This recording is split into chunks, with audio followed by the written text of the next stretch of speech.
to our private party on the 4th of July? Keep listening all week long for more details and more chances to win. Visit KOST1035.com/rewards. A very wise person once said, one pie is good, but two pies are better. Well, actually, that was me. I'm talking about my fabulous buy one, get one pie sale at Marie Callender's. Buy one whole pie at regular price, get a second pie for just $4.99. Let me say that again. Buy one Marie Callender's pie at regular price.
Good evening. I'd like to call our regular city council meeting to order at 7:05 p.m.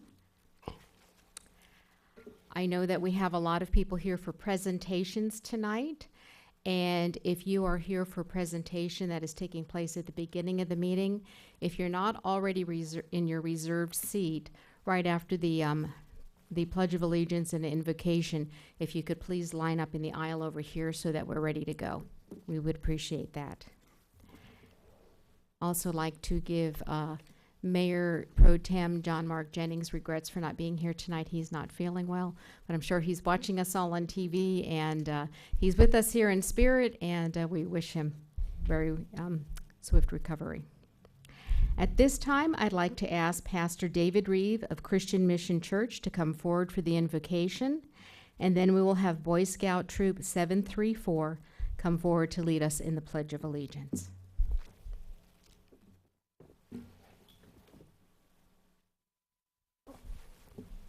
Is Pastor David Reeve here?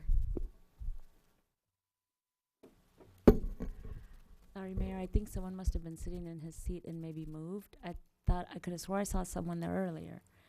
Okay. Are you pulling out which I think you are? Yes. Councilmember Davies will give us the invocation this evening. A planner also has one in the back.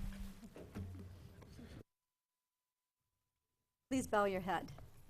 We come before you today to give you honor and praise. You are worthy of praise. You are the source of all that is good.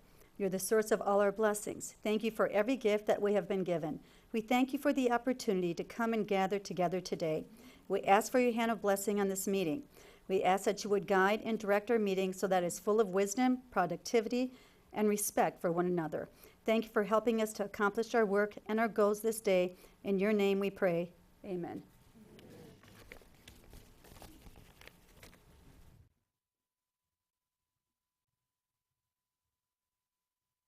Ladies and gentlemen, please remain standing. Boy Scout Troop 734, color guard, advance.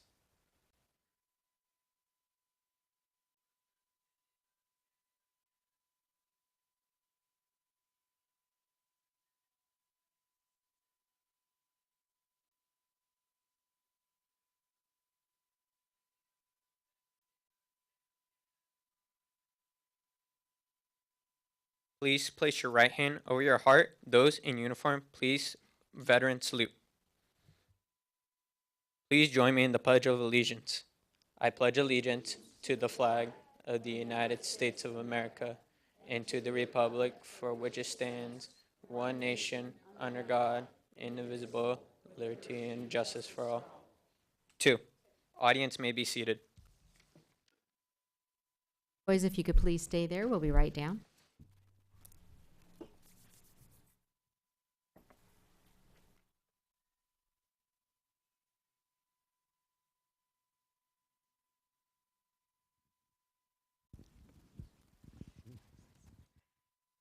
Such an impressive group. Thank you, young men, for being with us today. Didn't they do a great job? Yes. Okay, if you could please tell us your name, your first name, your grade, or what grade you will be in, because I know you're all on summer vacation right now, what grade you'll be in August, and what school you go to. And the adults can just tell us their name. My name is Zach. I'm going to be a junior at Aliso Niguel. I'm Scoutmaster Bill Etienne, and I've called Laguna Niguel my home since 1997. I'm Wesley, and I'm going to 6th grade, and I'm going to Don Juan Elementary, Don Juan Middle. I'm Edith. I'm going to 6th grade, and I'm going to Community Roots. I'm Alexander, and I'm going to AVMS, Aliso Viejo Middle School, as a 6th grader. Hi, my name is Ivan. I'm going to 6th grade. I'm going to Niguel Middle School. Hi, my name is Harrison. I'm going to 6th grade at Don Juan Middle. Hello, my name is Ethan. I'm going into 6th grade at Community Roots Academy. My name is Max Etienne, and I am going to be a junior at Aliso Niguel High School. I am Darius, and I am going to be a freshman at Dana Hills. My name's Evan, and I'm in 8th grade, and I'm going to Niguel. My name's Jackson. I'll be a 9th grader at Aliso Niguel High School. I'm Brady, and I'll be a junior at Aliso Niguel. I'm Daniel, and I'll be a sophomore at Tesoro High School. Fantastic. Are all the leaders down here, all the troop leaders? Okay, well, you know, tradition this year, troop leaders get something special because of your forming our future leaders. So thank you very much. So let's have a hand for the boys.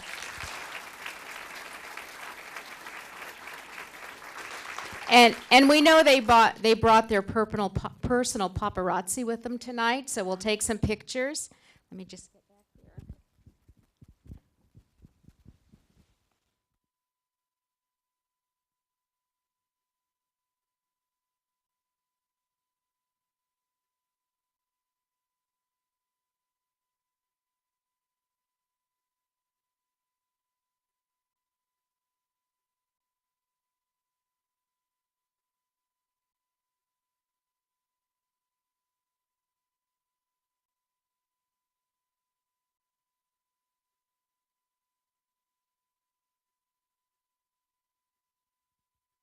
Okay, and then the boys will stay here for our next presentation, but you gotta let me out. Thank you. There's so many of them. Usually we don't have that many. Okay, our first presentation this evening is a pretty special one. It's recognition of Eagle Scout Nicholas Transky. Nicholas, if you could please come up. Tansky, okay. Life Scouts Nick and Noah Rigo. Nick and Noah, come on up. And Alexander Kupfer Weinstein.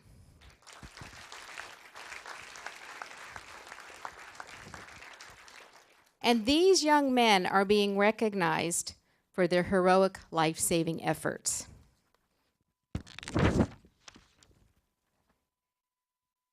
Okay, so here's the press release. And this is incredible, young men. We are so proud you're part of our community. You never know when a scout will need to use his skills to save a life. After taking CPR with his troop, Eagle Scout Nicholas Tansky, age 16, along with Life Scouts Nick and Noah Rigo of Troop 772 in Laguna Niguel, and with the help of their childhood friend, Alexander Kupfer Weinstein, age 16, used their skills to help save an injured man that sustained a head injury while swimming at Pearl Street in Laguna Beach on June 10th. These young men helped carry the unconscious man out of the water to safety, where Nicholas took turns administering CPR while his friends called 911. So let's show our appreciation for these lifesavers.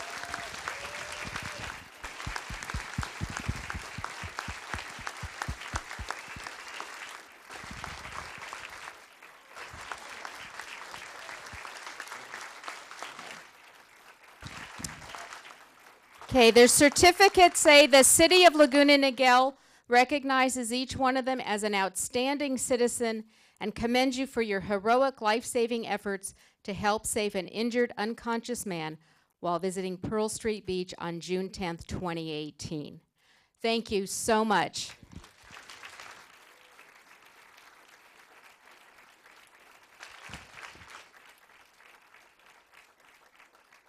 Okay, and our city's challenge coins are given in recognition of extreme volunteerism, commitment to community, and excellence in service. So thank you to each of you.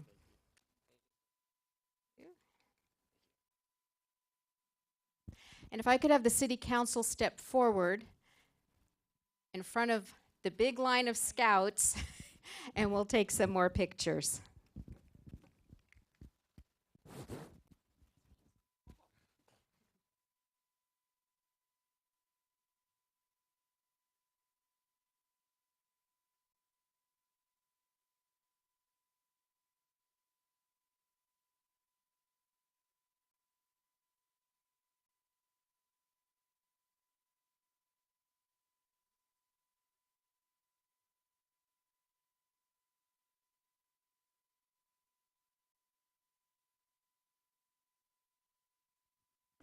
Okay, as a community, we can't thank you enough for your life-saving skills and for putting them into action.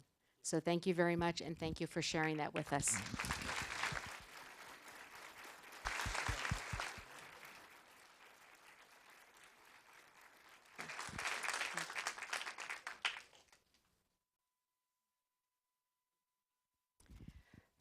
Okay, so who's going to dismiss?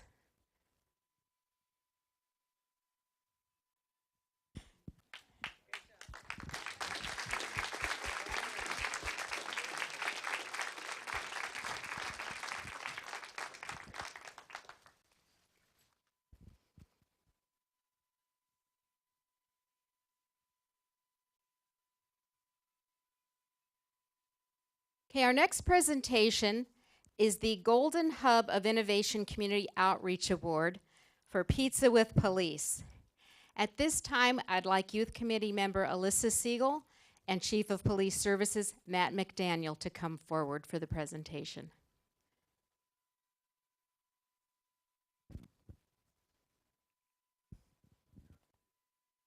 Yes, please do.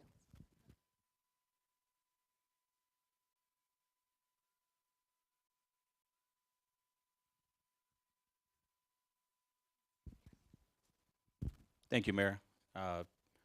Working with this program and Alyssa's great idea, I want to bring up my crew that helped out with that program. So this is Sergeant Jack Songer, Deputy Todd Skozlik, Deputy Nicole Laza, and Crime Prevention Specialist Kim Sawyer. Thank you. It takes a team to put on such a great event. And I especially want to commend Alyssa because Alyssa is a member of our youth committee. The youth committee are 15 high school students appointed by the city council to advise us on programs and activities and issues that are of interest to the teens in our city. And Alyssa, this was her idea, and she persisted. I know it met some challenges in the beginning, but she knew it was a great idea and followed through with it and made sure that this was a program that all of the high school students in our city were invited to.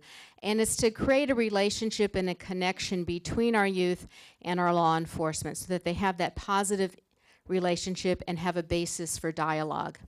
So we appreciate Alyssa doing this, not only for the teens in our city, but also this is an award that we received out of all of the cities in Orange County. So this is an idea that is now shared with all of the cities, and hopefully they will take this on too to increase the engagement and the positive relationships between law enforcement and the teens. So thank you, Alyssa, and I have a Mayor's Challenge coin for you.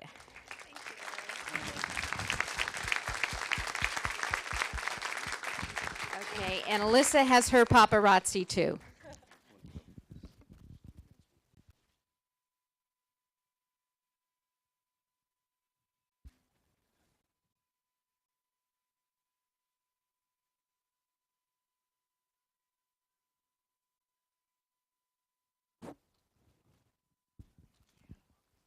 Thank you, Alyssa, and thank you for setting a shining example for all our teens.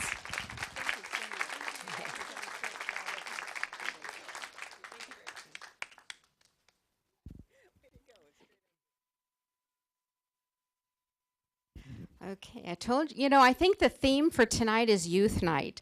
Don't we have fantastic youth in our community? They are doing some great, great things. Okay, our next presentation is the award of city plaques for our outgoing youth committee members. At this time, I'd like to have youth committee members Katie Bungie and Carolyn Halloran to come forward for their plaques. Are Katie and Carolyn here? They are not here this evening, so we will be sure that they receive their plaques at a later date. Okay.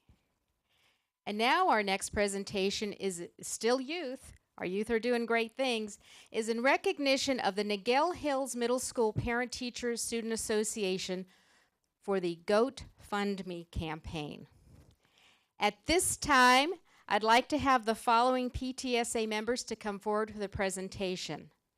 Micah Allen, Winter Bevan, Peyton Doff, Lily Green, Lucy Himmelberg, Kira Holman, Zoe Neve, Alex Siegel, Max Siegel, and Caden Tarvaran.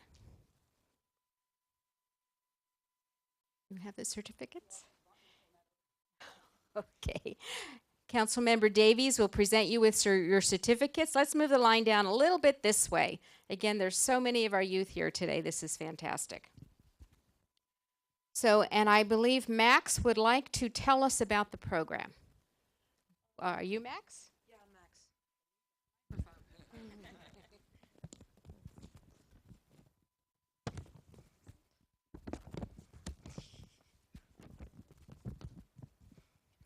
Hello, I am Max Siegel, the president of the Student PTSA. Thank you so much for this recognition of our group and our efforts. We've had a successful year of working on local and global charities.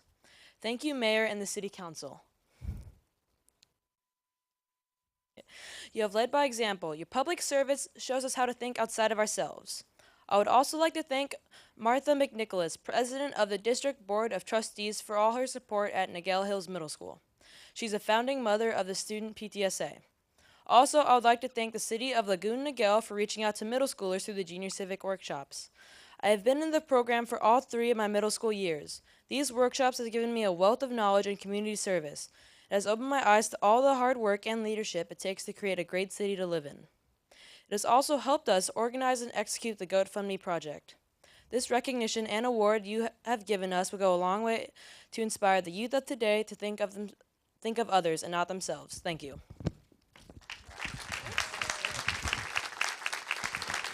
Okay, and let me tell you what this certificate says. The Laguna Niguel City Council recognizes you for participating in the Niguel Hills Middle School PTSA GoatFundMe campaign, which raised $3,077.07. Yeah, pretty good, huh? The campaign started as a coin drive to purchase goats for impoverished families in a developing country where one goat for $50 can provide milk, food, and income for each of these families. So thank you for your dedication, perseverance, and your philanthropic work. Thank you very much on behalf of your city. Hey, council, if you want to come up, I think these students probably have their paparazzi here. I'll get in the back.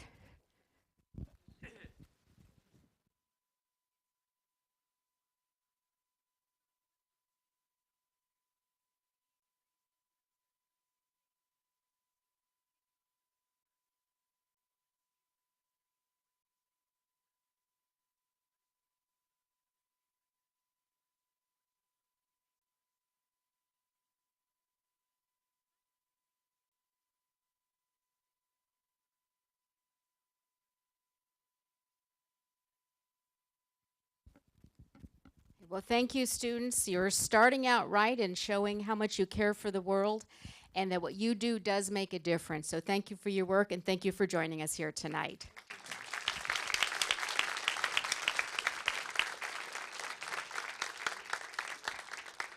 Okay, our next presentation is recognition of the Word of the Month Art Contest winners for June 2018. And in June, the word was achievement. Can anyone guess why? graduations, things like that. So if we can have from the primary category a returning artist who does a fantastic job each time she participates, Brooke Rifkin. Brooke, if you could please come up. Congratulations, Brooke. And Brooke's artwork was titled My Girl Scout Achievement. So she's done an excellent job and showed how much she achieves and how much fun she has in Girl Scouts. So thank you, Brooke. And our in the adult category, Diane Noss. Is Diane here? Yay, Diane. And Diane's achievement art piece was Little Victories. So thank you, Diane, and congratulations to our art contest winners. And we'll wait for these pictures.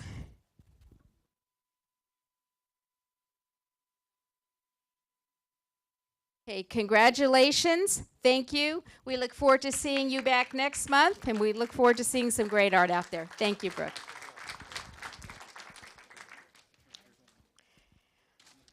Okay, our last presentation this evening is a traffic safety update by Police Services. So at this time, I'd like to have Chief of Police Services McDaniel provide the presentation, and we can return to the dais.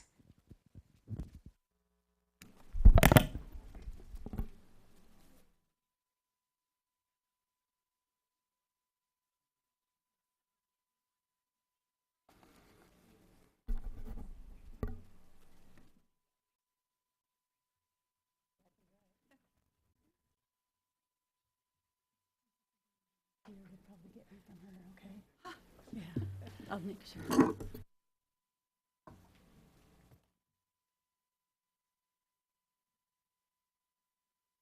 Thank you, Mayor. And thank you, City Council. I was having a discussion with Mayor Pro Tem Jennings as we left the last City Council meeting, discussing this very thing of giving a traffic safety update to our residents. And unfortunately, we suffered a pretty tragic collision the very next day. And that spurred some community members to ask me for a traffic safety update, as well as some of the City Council members. So it's a good time to do that, and that's why we pushed it up to tonight. So along with Public Works, we both put this presentation together, so I will do the beginning of it, and then he will do the second part. So our traffic safety approach is based on really what we call the 3 E's, and that's education, enforcement, and engineering. So I will handle education and enforcement, and then as Public Works will handle the engineering portion. So for education, what we try to do in the city is we use the message board signs on a regular basis, working with Public Works. We use the speed indicators. As you see in the picture above, those are the ones with the flashing red lights that let people know that they're being seen going over the speed limit, etc. Our folks give warnings when they do sometimes give warnings when they pull people over for violations. We do traffic safety pamphlets and other notifications when we do events, and we also have those available on our website. And then we do a traffic safety workshop, which we did the last one in February for any citizen to come to and ask questions and find out in more detail what we do to educate the public. Also, on an education front, on all our social media sites, we regularly do announcements or advertisements for driving safe, don't text and drive, etc. And that's on our Facebook, Instagram, and Twitter accounts. So if you follow us, you will see those on a regular basis. Getting to the enforcement part of it, I get the question a lot of what is our basis for deployment, especially with our motor traffic deputies. And first and foremost, we work the areas where we have documented traffic collisions. These obviously could be problems. They might be problem areas for certain reasons. Obviously, folks may not be following the laws in those areas. So that's our first and foremost, is to work areas of documented traffic collisions. Secondly, we work the school zones on a regular basis, especially at pickup and drop-off times. And then we partnership with the community. Anytime they see problems in certain areas, at any time, day or night, and they report those to us, then we will work those as well. The graph or the chart in front of you on this page is basically every month from our traffic department. They give us a primary collision factor update, or an update of the previous collisions, the reported previous collisions from the prior month. On that, you will see the primary collision factor, which is basically the reason for the collision. what's the most prevalent day of the week is for those collisions, prevalent time, which is pretty consistent, 1200 to 1600, and then other factors that are involved, and then either impairment or under the influence, if that is found to be related in those calls. And those we get on a monthly basis from our traffic department. The next map you see this is what we use in-house, and this is done by our crime prevention specialists. Not every collision is documented in a report. A lot of those are minor fender benders. We go and we will facilitate the exchange of information and things along those lines. But we document those in this type of map, and these are strictly for our in-house deputies, so they know what areas we've had problems at. They know what areas they should be working during the day, especially our motor deputies. But that is generated in-house, and that goes out on a 2-week basis, so they are up to date on a more regular basis. Obviously, our school zones are a priority. We get requests all the time to work our school zones. We do it anyway, especially at drop-off and pickup times. My expectation is that our motor deputies are working our schools on a regular basis. I say citizen partnership because that is important to us. It is the third leg of this. If you know of an area, we're not everywhere within the city. And if there's no collisions taking place there, but you know of a condition that might cause potential collisions, we want to know about that. So on the city website is an e-track it program. That's the best way. It's the preferred way that we ask that you report these things. That gives us, and that's an ongoing issue. If you see every day from 12 to 2 at a certain intersection, we're having issues, that's what we want to hear about so our motor deputies can go out and work those areas. But if you do it on e-track it, we can track it ourselves. We make sure that we follow through, and then you get a response that we followed through. If you are not, it only takes a minute. I did it myself just to make sure it would only take a minute. So if you're not tech savvy, you can contact us during business hours and make any report of a problem intersection or problem area related to traffic. I get questions about, well, how many citations are you writing and things like that. I get a monthly update, usually a month after. But so, for instance, on this one, I just blew up the April section so I could talk about it a little more in depth. Obviously, we had 0 fatal collisions in April, 5 documented reported injury collisions, 6 non-injury, and 0 on private property. Citations, our deputies wrote 313 hazardous citations. Hazardous is considered to be speed limit, unsafe turns, red lights, moving violations primarily are your hazardous citations.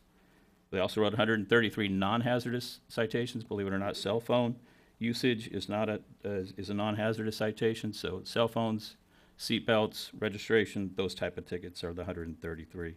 And then 3 are related to collisions where an infraction was deemed to have taken place and those were issued. So that's approximately just under 450 tickets for the month of April.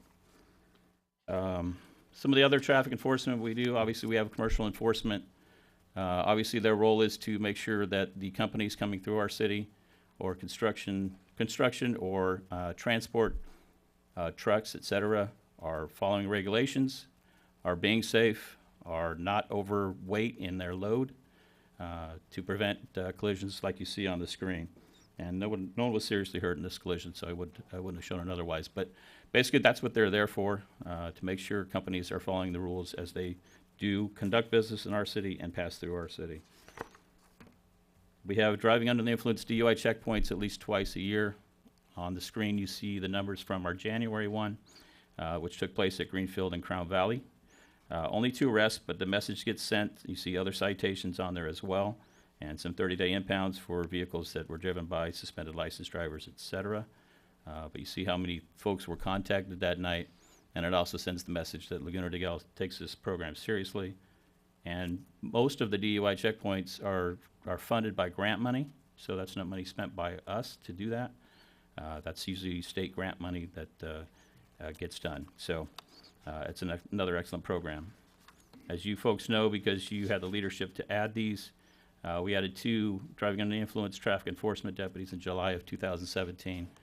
And as you know, we recently recognized Deputy Pop for his 52 DUI arrests from July to December of the first year you implemented that program. So that's another component of our traffic enforcement. I just want to touch on one other thing. In some of those emails that I received folks wonder why we're not at certain intersections at certain times. There's 140 miles of roadway in the city of Laguna Niguel. There are 82 intersections controlled by traffic signals, 10 school zones that we actively work on a daily basis when they're in session, and we just can't be everywhere at once. We work based on those deployment models that I gave you, where collisions are, where things are reported, the school zones, et cetera, but we just can't be everywhere at once. And some of this needs to be personal responsibility. I drive these streets in a plain car myself. I see the speeding, I see the non-lane changing, I see the lack of courtesy when you sit at a stoplight for an extra second and you get honked at. I would ask that our citizens take care of each other. We're relying on each other to be safe here, so please slow down, put your distractions away, including your cell phone, maintain your patience, and be courteous to those around you. Secondarily, I think a lot of times our young people, when they get their driver's license, and I went through this myself, we think, okay, they know what they're doing. Continue to ride with those kids who have recently received their licenses. Continue to help them develop good habits. Unfortunately, it is our youth a lot that are getting into these collisions, et cetera, because they just develop bad habits pretty quick. So don't just assume when you get their license that they know exactly what they're doing. Continue to ride with them. Continue to make them have good habits or help them have good habits. And that's all I got. And the next portion will be done by Mr. Masboudi from Public Works. And I just want to say that our folks in Public Works on a regular basis work together, communicate what our deputies see out there as problems. If they see a problem when they're working in an area, they go directly to Public Works and talk about a possible engineering change, sign change, things that can be done quickly. And that communication takes place on a daily basis or on every day or every week basis at least. So I just want to say I appreciate the communication between us. I appreciate how that's gone, and our deputies certainly appreciate it. And with that, I'd give it to Mr. Masboudi. Thank you, Lieutenant McDaniel. Good evening, Madam Mayor and honorable council members.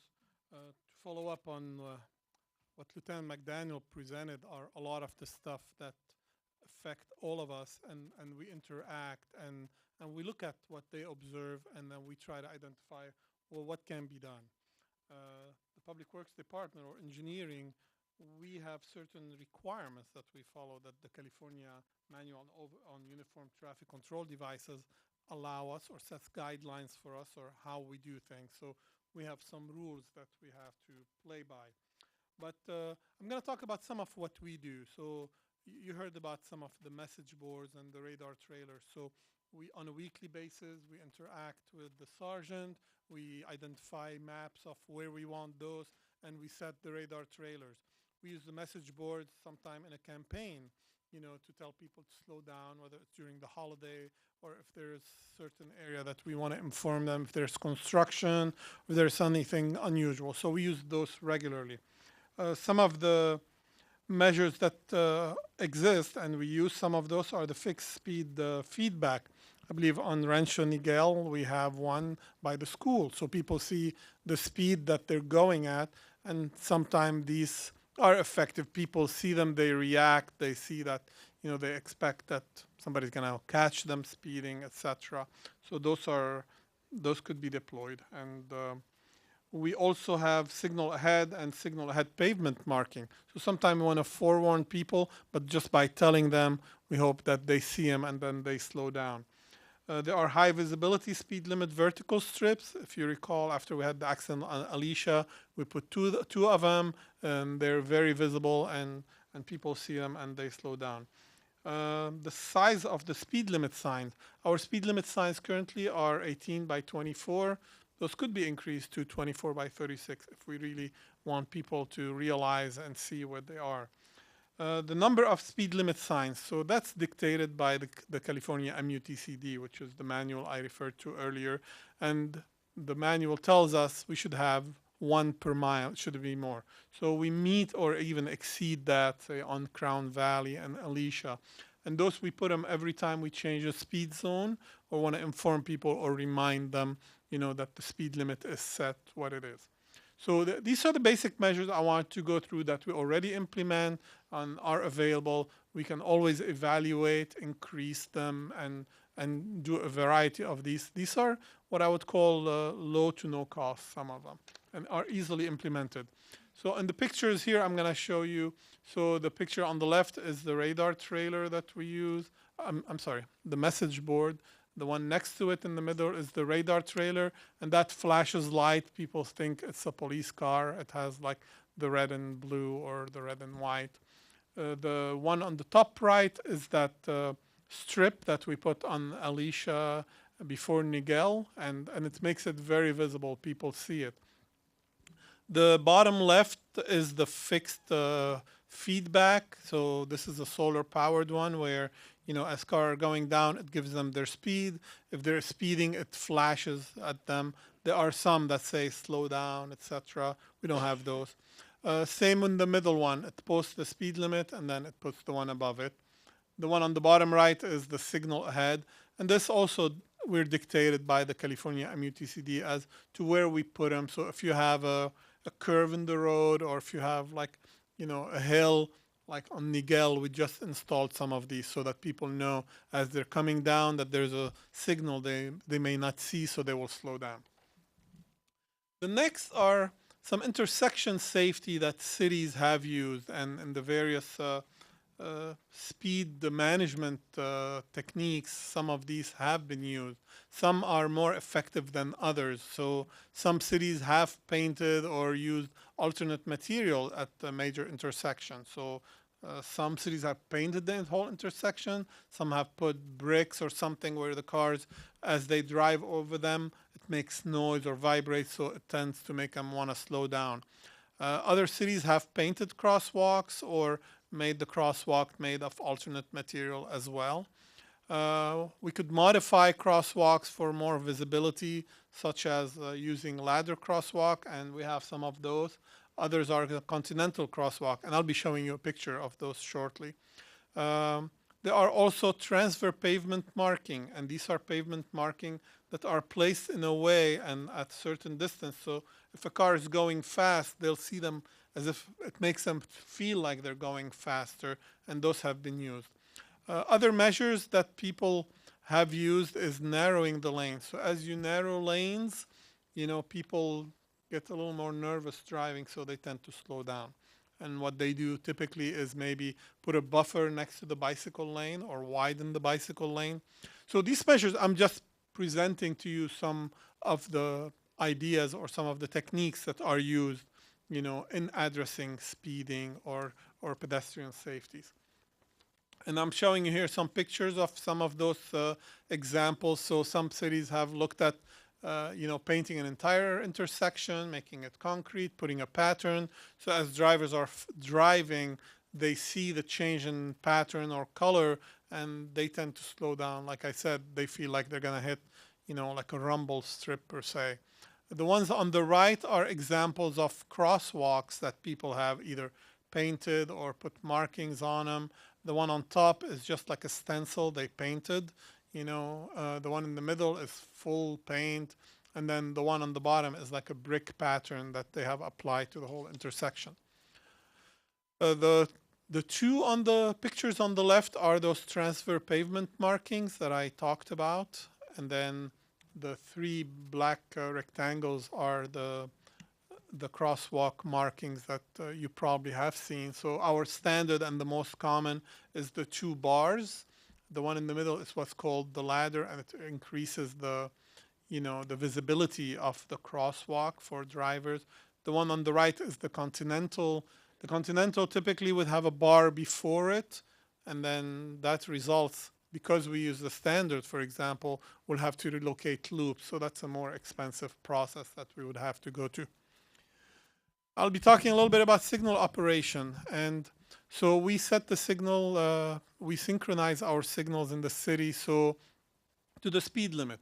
So if cars are driving at the speed limit, then they will hit green and they will continue to hit green. Obviously, at one time they may hit the red, but if a car is speeding, then they are going to hit more red. So encourage our resident to drive the speed limit, because if we drive on our street at the speed limit, you're going to have more green than if you try to exceed that speed limit. You're going to get stuck at the next red light.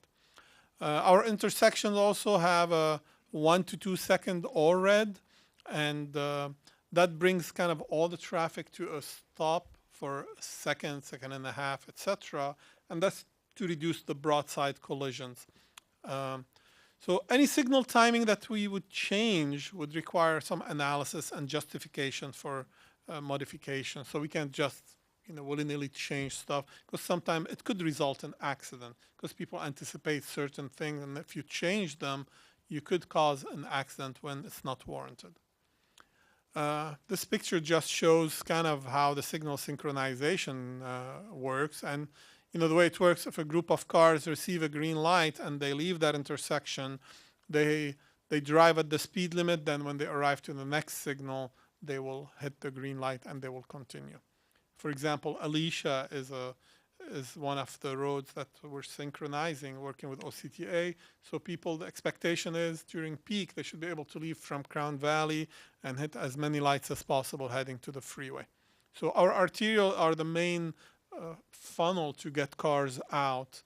And that's why typically we don't do traffic calming on arterial. We do those more on the residential streets. So as a summary of what we do, so the engineering department, we have the 82 intersections that Lieutenant McDaniel talked about. We manage those signals and review them and address kind of all the management update on them. We do an annual analysis of the 10 school zones. We do the safe route to school maps. We distribute to the schools. So we do a lot of those analysis working with the police. We do an annual collision analysis of all the signalized intersections. Every year we take to the Traffic Commission, and then we bring to the City Council recommendations if we want to do changes.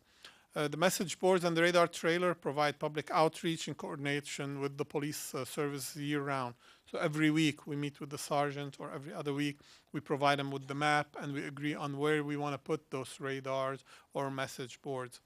The analysis of collisions and fatalities in the past couple of years have not shown a pattern that would trigger an engineering solution. So we look at the accidents that we have, they are random, there's no specific pattern that typically, if I have the same accident happening 5, 6, 7 times, then we know there's a problem that we need to fix so that we don't have any of these accidents again. The accidents that we've had have been random and unfortunate. So kind of like Lieutenant McDaniel said, we try to educate a lot. We hope that our citizens are obeying the laws, avoiding distractions, slowing down, and we want to hear and we ask the public to report to us any unsafe condition that we may not be aware of it, that we would go and then evaluate and assess and make recommendations for improvement. Thank you very much. Thank you, Chief McDaniel. I know I attended the last traffic safety workshop, and it was very informative, even for someone like myself who's been driving well over 40 years already. So, and to our residents, the greatest threat to public safety in Laguna Niguel is speeding traffic, and that's something that every driver has control over. So we're looking for, personal responsibility with our drivers. And please, if you're riding with someone who's speeding, please let them know, and please let them know that they have complete control over the safety of that vehicle as it's traveling down the street. So thank you for your presentation and comments. Councilmember Davies. Thank you. Thank you very much for the report, gentlemen. Just a couple of notes. We have reduced some of the street speeds, I believe, over the last year, and a lot of times people are like, you need to change the speed. Well, again, there are state requirements. You have to meet certain requirements. We can't just go and say, all right, let's do it. So you have to meet certain criteria on that, but I'm glad to see that we have reduced that. And majority of pedestrian vehicle accidents are due to the pedestrian. And so one thing that's really important, again, our kids are out of school right now. A lot of them are walking, and we all know they've got their headphones on or they're texting, and that's usually the problem, is they're not paying attention. That old look both ways when you cross the street just doesn't apply anymore.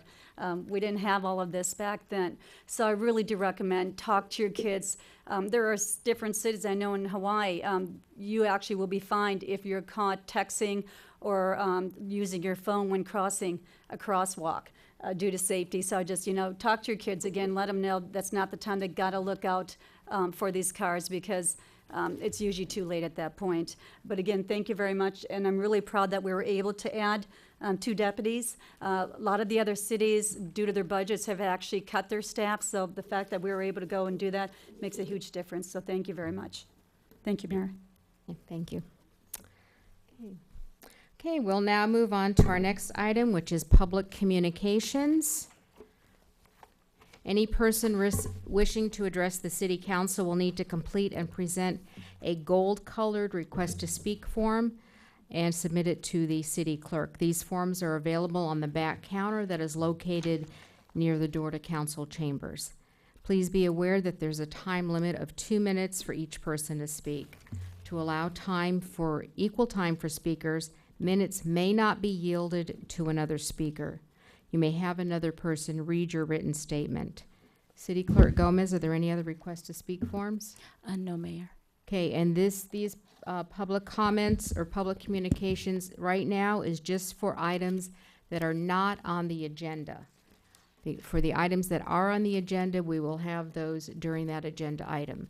So for items that are not on the agenda, Bill Lieber.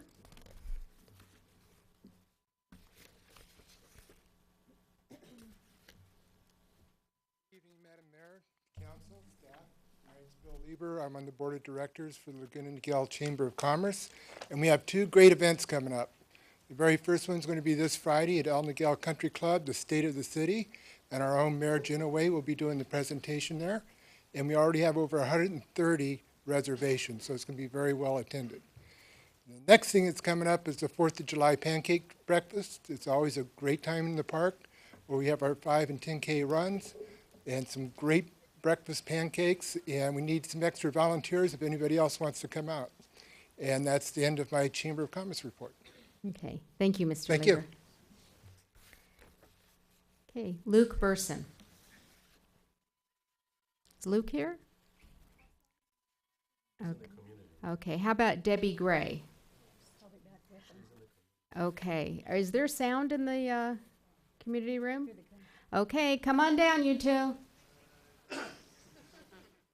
Are they coming or are they? Oh, okay. It's roped off. They can't walk straight through. Okay. Okay, Mr. Burson, step up to the microphone. Hello. Comfortable up here. Luke Used Burson. to it, huh? Yeah, I think I'll stay on this side though. Luke Burson, I live at 25646 La Cima, Laguna Niguel in the West Ridge Estates. And the first thing I have to do is ask for an exception because Debbie is holding what could be described as a sign, but it's really a card. And it has about 30 signatures on it, and we want to give it to you. Is that allowed? Yes, you may give it to the city clerk. Thank you. So, you know, we have been in front of you many, many times. And last week, 2 weeks ago, first off, I'm really pleased that our agenda item was on 2 weeks ago instead of tonight, because I think you're going to have a very, very long night before you get to make some decisions. But what you folks did 2 weeks ago, I can't tell you how it touched the community that was rallying against that development. You regained the confidence of those residents in a manner that they cannot express. The fact that we endured a process called CEQA and an EIR and dealt with a planning commission, all of which left a pretty sour taste in our mouth. But when we got to you, and the comment was common sense, you showed common sense. So on behalf of the community, a very, very sincere thank you. Thank you, Mr. Burson. Ms. Gray? Good evening, Mayor Genoway, City Council, City staff. My name is Debbie Gray. I live at 25946 Pasofino, Laguna Niguel for 31 years, and I'm here to say thank you. Thank you for the time it took to go through the process of the Sun Point project, the time it took you to go through all of the documents, the weekends you spent going through all the documents, and the decision that you made at the end was certainly something that we appreciated more than I could say. The community came to my porch and they brought me pictures of families that you affected by your good decision, and thank you notes as well. So I'm here to say thank you. I didn't want to be here to complain about anything or beg or anything like we've been doing the last 2 years, but I do want to sincerely say thank you. We really do appreciate your time and effort to all of the city's staff. Thank you. Okay, thank you, Ms. Gray. Okay, City Clerk Gomez, any other gold slips? No, Mayor, there are no other. Okay, so that closes this portion of public communications. Okay, in light of the number of people who are here at the meeting, I believe most of you are here for the same item, which is the last item on our agenda. But unless there's any objection, I will move that up to right now. Seeing no objection, we'll move that up to now. And this is Public Works item number 2. That's an update on the Niguel Ranch Master Association parking overflow concerns and solutions.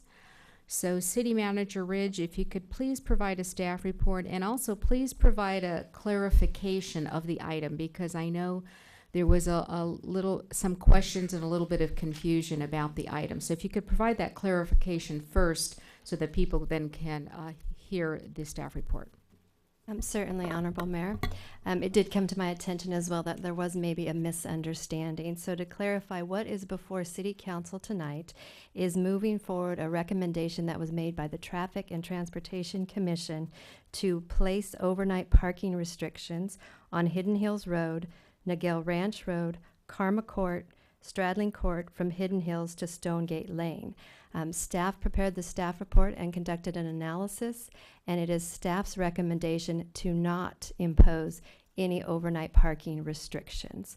So the item that council will be considering is to provide direction to staff as to which recommendation they will be accepting. So hopefully that clarifies the confusion on what was before the council tonight.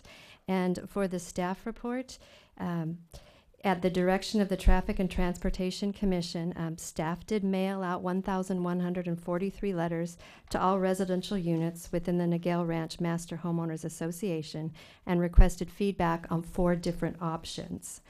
They received the feedback from that, and it was presented and well vetted at the April 25th meeting of the Traffic and Transportation Commission.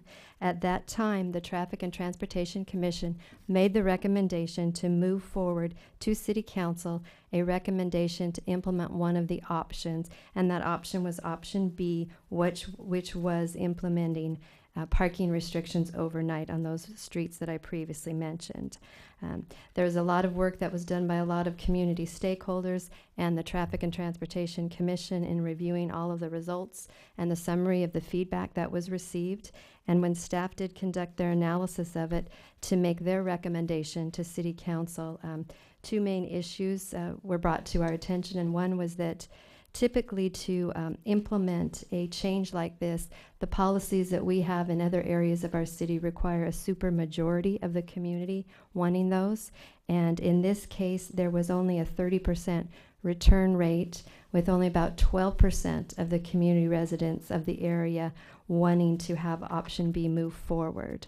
In addition, we did not have really any data that indicated that there were any traffic safety issues that were compromised as a result of parking on this collector street, which is something that is common in all the areas of the city as for allowing parking on collector streets. So the staff has made the recommendation to City Council to not initiate action to implement the overnight parking restrictions on those streets. So I hope that clarified everything, and we certainly have Public Works staff available for any questions that you may have as a result of the public comments. Okay, thank you. And is that it for the staff report? Yes. Are we ready for public communications?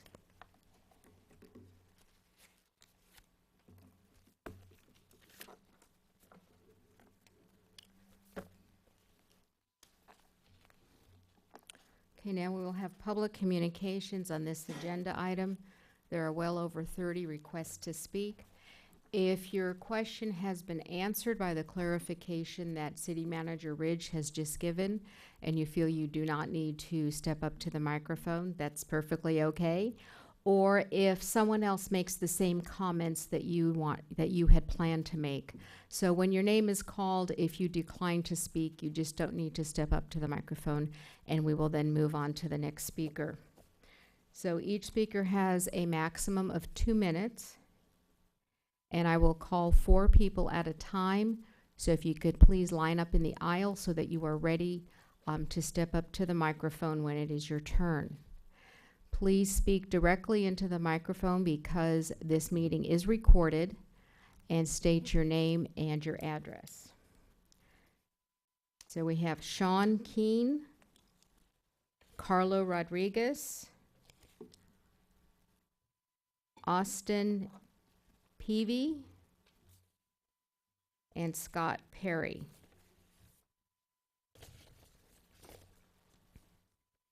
Okay, Sean. My name is Sean Keene. I reside at 24666 Camden Court in Laguna Niguel. I've been a Laguna Niguel resident for a long time, since 2002. Although it's been clarified kind of what we would like to have happen, I just kind of want to still go over what I have written down and what my statement was going to be for the evening. So 99% of the Camden Court homeowners are completely against the Traffic and Transportation Commission's recommendations to the city of Laguna Niguel to implement option B that restricts our overnight parking on Niguel Ranch and adjacent streets of the Master Association. In the Camden Court homeowners, in the association, we have 188 units, and we only have 88 extra parking spaces. So a lot of those spaces you either have to get safe listed or are left open. Really, they're not just, it's not first come first serve or anything like that. So if everyone needs 3 parking spaces, if considering 2 cars are already occupying the garage, basically you're going to have 100 cars still on the street. So as you know, the restrictions would drastically affect our current parking now and for years to come. Hopefully I'll try to be quick. I know my 2 minutes is quick, but our community has utilized the Niguel Ranch Road street parking since its inception in the 80s. With our lack of driveway space and limited guest parking, the loss of the street parking will drastically affect our home's values also. It seems that a few noisy residents in the neighborhood across from the Windridge Apartments have stated this complaint to avoid overnight parking in their neighborhood. You have 15 It is my seconds. Oh, sorry. 13. Go ahead. All right. It just seems like we would have absolutely nowhere to go. We have kids, families that need to park on the street, and it just doesn't. There's absolutely nowhere for us to go. So I'm in agreeing with not restricting the overnight parking. Thank you for your time. Okay, thank you for your comments. Mr. Rodriguez? Good evening to all. My name is Carl Rodriguez, and I live at 25052 Eaton Lane. I am a board member of the Vistamonte Homeowners Association. We represent 110 homeowners on this association, and I'm here to support the implementation of the no overnight parking on those streets on our community. I believe it will make our community safer. Thank you for your time. Okay, thank you. Okay, please tell me your last name because I can't quite make it out. Pay. Pay. P-E-A-Y is Pay, yes. Okay. Austin Pay. My name is Austin Pay, and I have lived in that area at Camden Court for 30 years. I'm an original homeowner. I was here before some of those streets came in and saw them being built. And correct me if I'm wrong, but I do think they were built with street parking in mind, because there is, after all, high-density housing there. It would follow that we would have high-density street parking. And I had a whole case to lay out and make, but I think you've clarified it, that we are going to continue as business as usual, and we will continue to be parking freely on the streets. Is that correct? Would you like me to answer that, Mayor? Please do. The item is before the policymakers for their decision. So tonight, when the item comes up, they will provide the direction to staff on which method to use, whether they're going to adopt staff's recommendation or whether they want to proceed with the Traffic and Transportation's recommendation. So you'll have to stay until the end when they actually register their vote. All right. Well, thank you for at least listening to your neighbors. This would be a great hardship if we had to find parking on Marina Hills. I think we would find the same thing happening over there. So I appreciate your time, and please don't try to solve a problem where we don't have one. Thank you.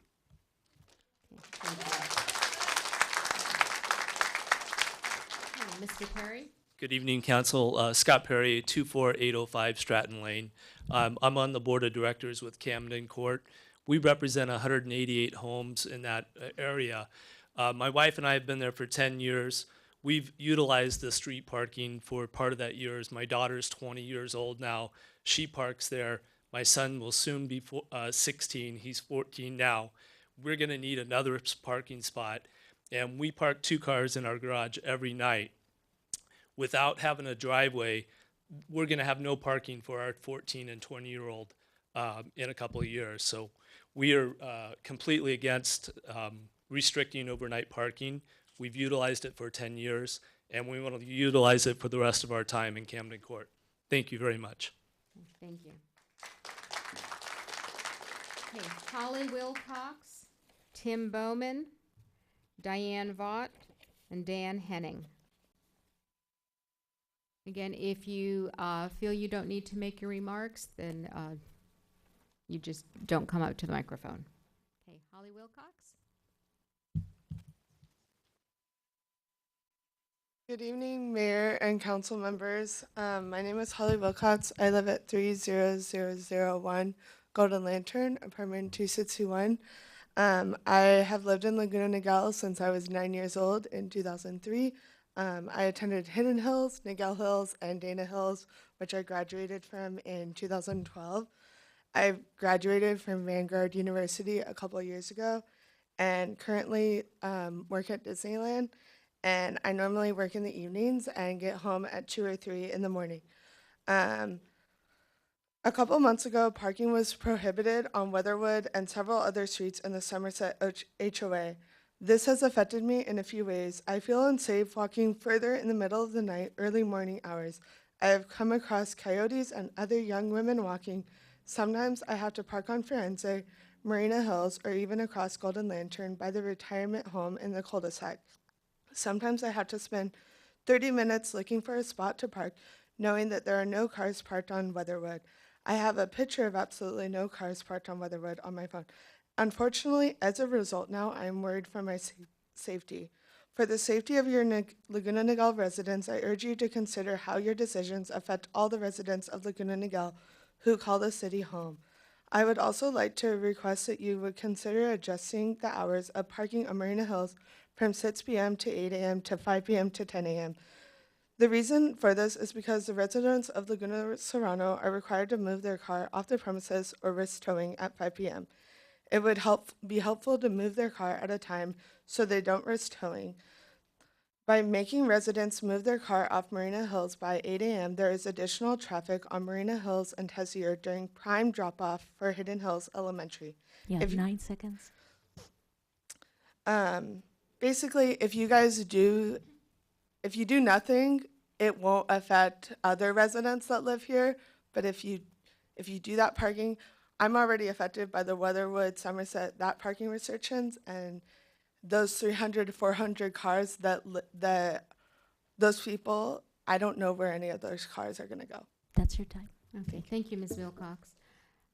City Manager Ridge, could you please make note of the time that she suggested and take a look at that? Okay. Tim Bowman? Good.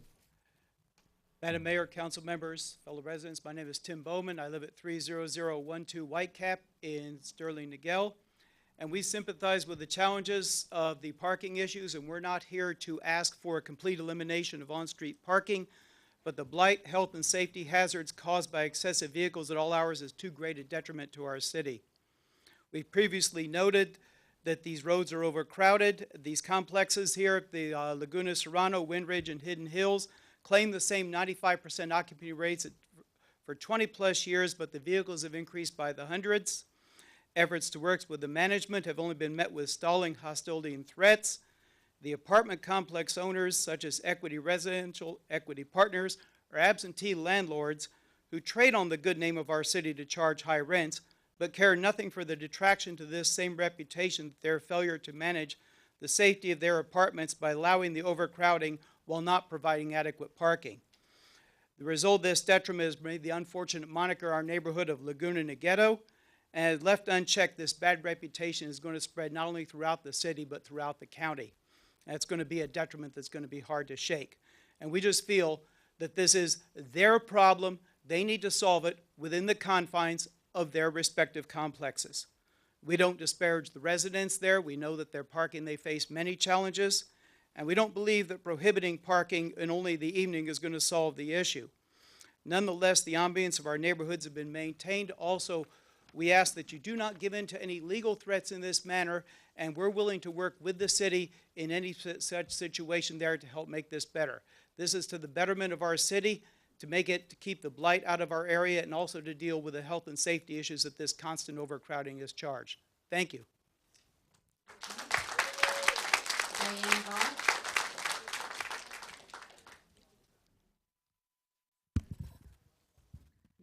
If we could please just let the speakers speak. Good evening, Mayor and council members, city staff. My name is Diane Vaught. I am a resident of Windridge. I have lived in Orange County for over 30 years in the cities of Laguna Niguel, Mission Viejo, Dana Point, and I've leased my homes for most of those years. When I received the letter at the beginning of April regarding this proposal, I was very concerned. I sent an email, returned my survey, and I attended the meeting on April 25th. After the city staff recommended that it wasn't prudent to move forward because only there was no response from 70% of the 1,143 households. However, after the public speakers were allowed their 3 minutes, the commissioners, I feel, felt pressured to recommend some sort of action, even though they seemed to agree that the options were neither reasonable nor practical, and that it may solve one issue, but surely would create others. So one of the speakers mentioned the idea for permit parking was scrapped at the HOA meetings as it wasn't feasible. However, they are systematically seeking permitted parking for their neighborhoods, but not allowing us the same privilege. We are the ones that live on Hidden Hills Road. It is our address. And if we are not allowed to park on the street near where we live, that's somewhat of a discrimination and prejudice. So there's no viable space on the Windridge property or anywhere in the community really for a parking structure. If we have overnight visitors, we have to park in an adjacent neighborhood a mile away. Why is that necessary when the streets near our residences are wide enough to accommodate the parked cars? I understand that there may be some cars parked there that shouldn't be there, that they're not from the community, but I believe the majority of the cars are, and if we were to allow for permitting, then that would be solve the solution. That's your time. believe. Thank you. Okay, thank you. Thank you. Okay, Dan Henning. Okay, please hold the applause or you'll be cutting into the speaker's time. Dan? Dan Henning, Vice President of Investments for Equity Residential, the owner of Windridge Apartments. Good evening, Mayor and members of the City Council.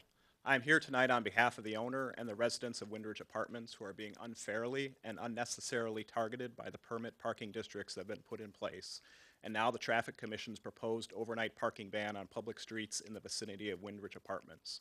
The residents of Windridge Apartments are vital members of the Laguna Niguel community, serving as Marines, teachers, firefighters, caregivers, line cooks, and laborers. The residents of Windridge Apartments are your constituents and are entitled to the same rights and privileges as the single-family homeowners, including equal access to parking on public streets near their homes. The proposed ban on overnight parking on public streets surrounding Windridge Apartments imperils the safety of our residents and their guests. How would you feel if you or your children were forced to walk up to a mile to your homes at night? In April, the Council voted unanimously to condemn California Senate Bill 54, after which the mayor commented that we are a compassionate community. And that is all that we ask of you now. We have attempted to work with you and the community throughout this process on a solution that meets the needs of everyone, but to no avail. We have been forced into suing the city to protect our rights of my company and our residents, and will continue to utilize all means at our disposal to protect our residents' rights to equal access to parking and to be treated in the same manner and with the same respect as all residents of Laguna Niguel. Thank you for your time tonight. Thank you, Mr. Henning. Okay, Michael Corral, Mike McCullough, Mary Callahan, Dennis Chamberlain.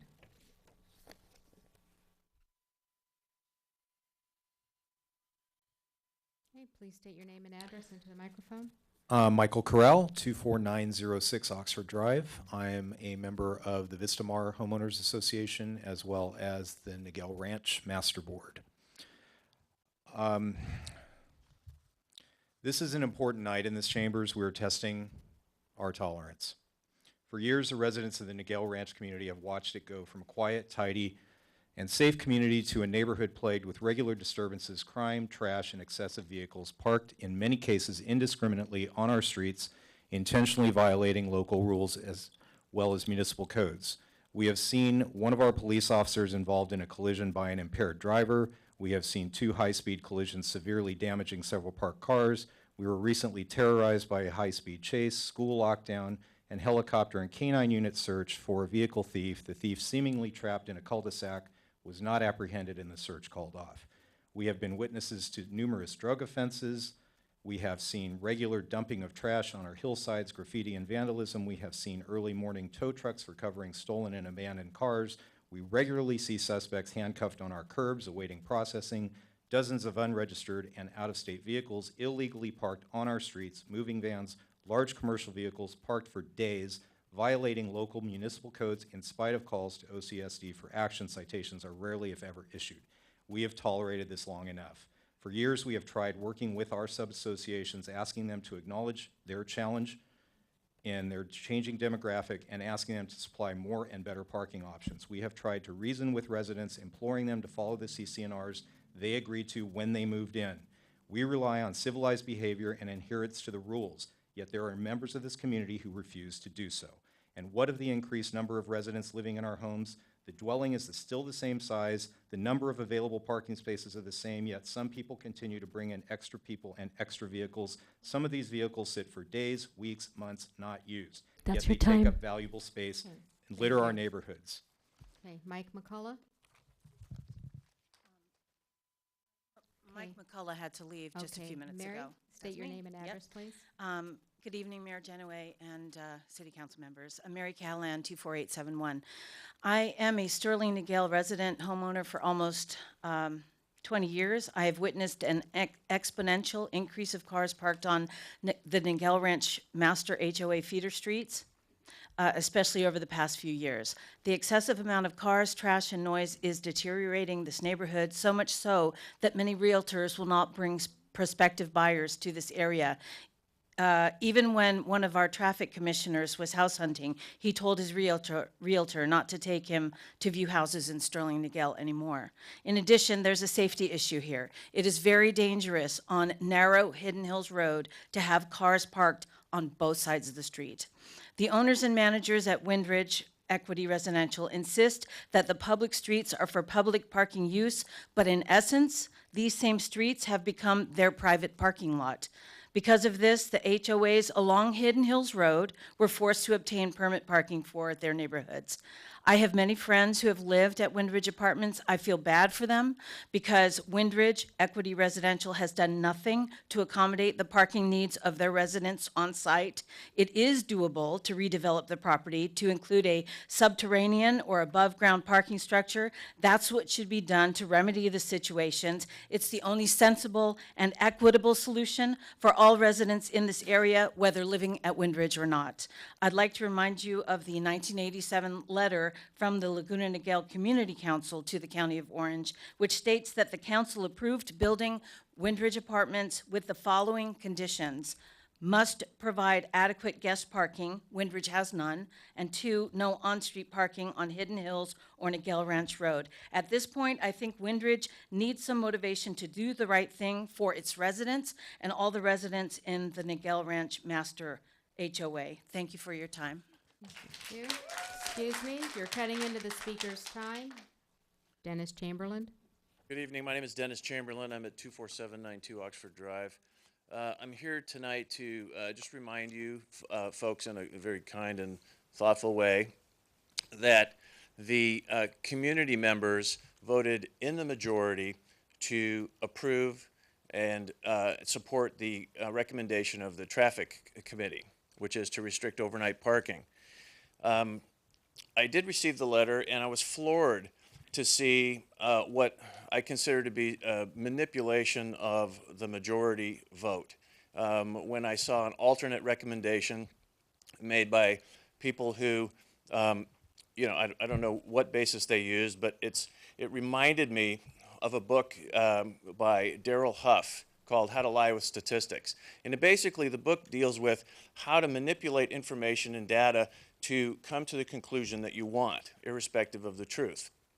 So I'm here to just remind you that this whole thing about a supermajority, 30% of the people that voted, of those 12% voted in support of restricted overnight parking. Now, there's a discussion about 70% of the people that didn't vote. Those people represent a majority of renters, and for those in the homes that are not Windridge related, these are renter occupied. I understand that notices were mailed to the homes. Voting in those cases is oftentimes just ignored, these notices. Once again, there was a considerable deliberation, consideration of the facts during the Traffic Commission meeting, and the Traffic Commission recommended that there be overnight parking restrictions. You have 9 seconds. And I would urge you to disregard the alternate manipulated recommendation of the engineer, and I forget the other person, because it does not represent the vote and the voice of your constituents. Thank you very much.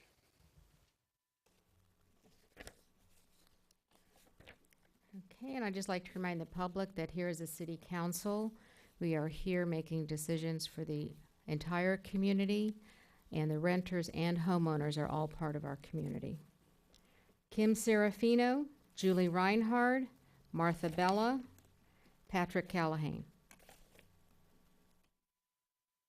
Nobody's coming forward? Okay, we'll go on to the next four. Oh, okay. I was waiting for the first person, though. For me. Okay, maybe the first person is just, are you Ms. Reinhardt? I am. Okay. 24965 Eaton Lane. I'm on, I'm also here representing everybody too, because I'm the president of the Master Association. So I just kind of wrote this down. I'll try to read it. So the commission has had many months to weigh the issues at hand. You've heard from homeowners and renters alike. And though we may approach the problem from different angles, the sentiment is clear. There's not enough being done to ensure our safety from the citizenry whom do not belong in our community, who use our valued streets to park their oversized commercial vehicles, stolen and inoperable cars, and conduct illicit transactions. We're all tired of dealing with those who should not be there, and who all of us, we have to alter our behavior to accommodate their bad behavior. What's ironic to me is most of the stakeholders who have been here before tonight, who have spoken up, don't even park on those streets, but they care enough about everyone that lives in this association to go ahead, whether they're single or single family homes, to spend their precious time to protect everyone. And we understand there's going to be a shortage of parking, and maybe it can only be a temporary measure, but we need to send a message to all those people who are of ill intent that they can no longer hide in our community and use it as their dumping ground. Equity said, you know, well, our people have to walk a half a mile, and it's so unsafe to get to their to their homes. Well, how's that going to change? If you don't do anything, they're still going to walk a half a mile. Nothing's going to happen. We're still going to come. It's still going to be a problem. So equity can hide behind their false diversion of pitting the residents against each other, which I really disdain.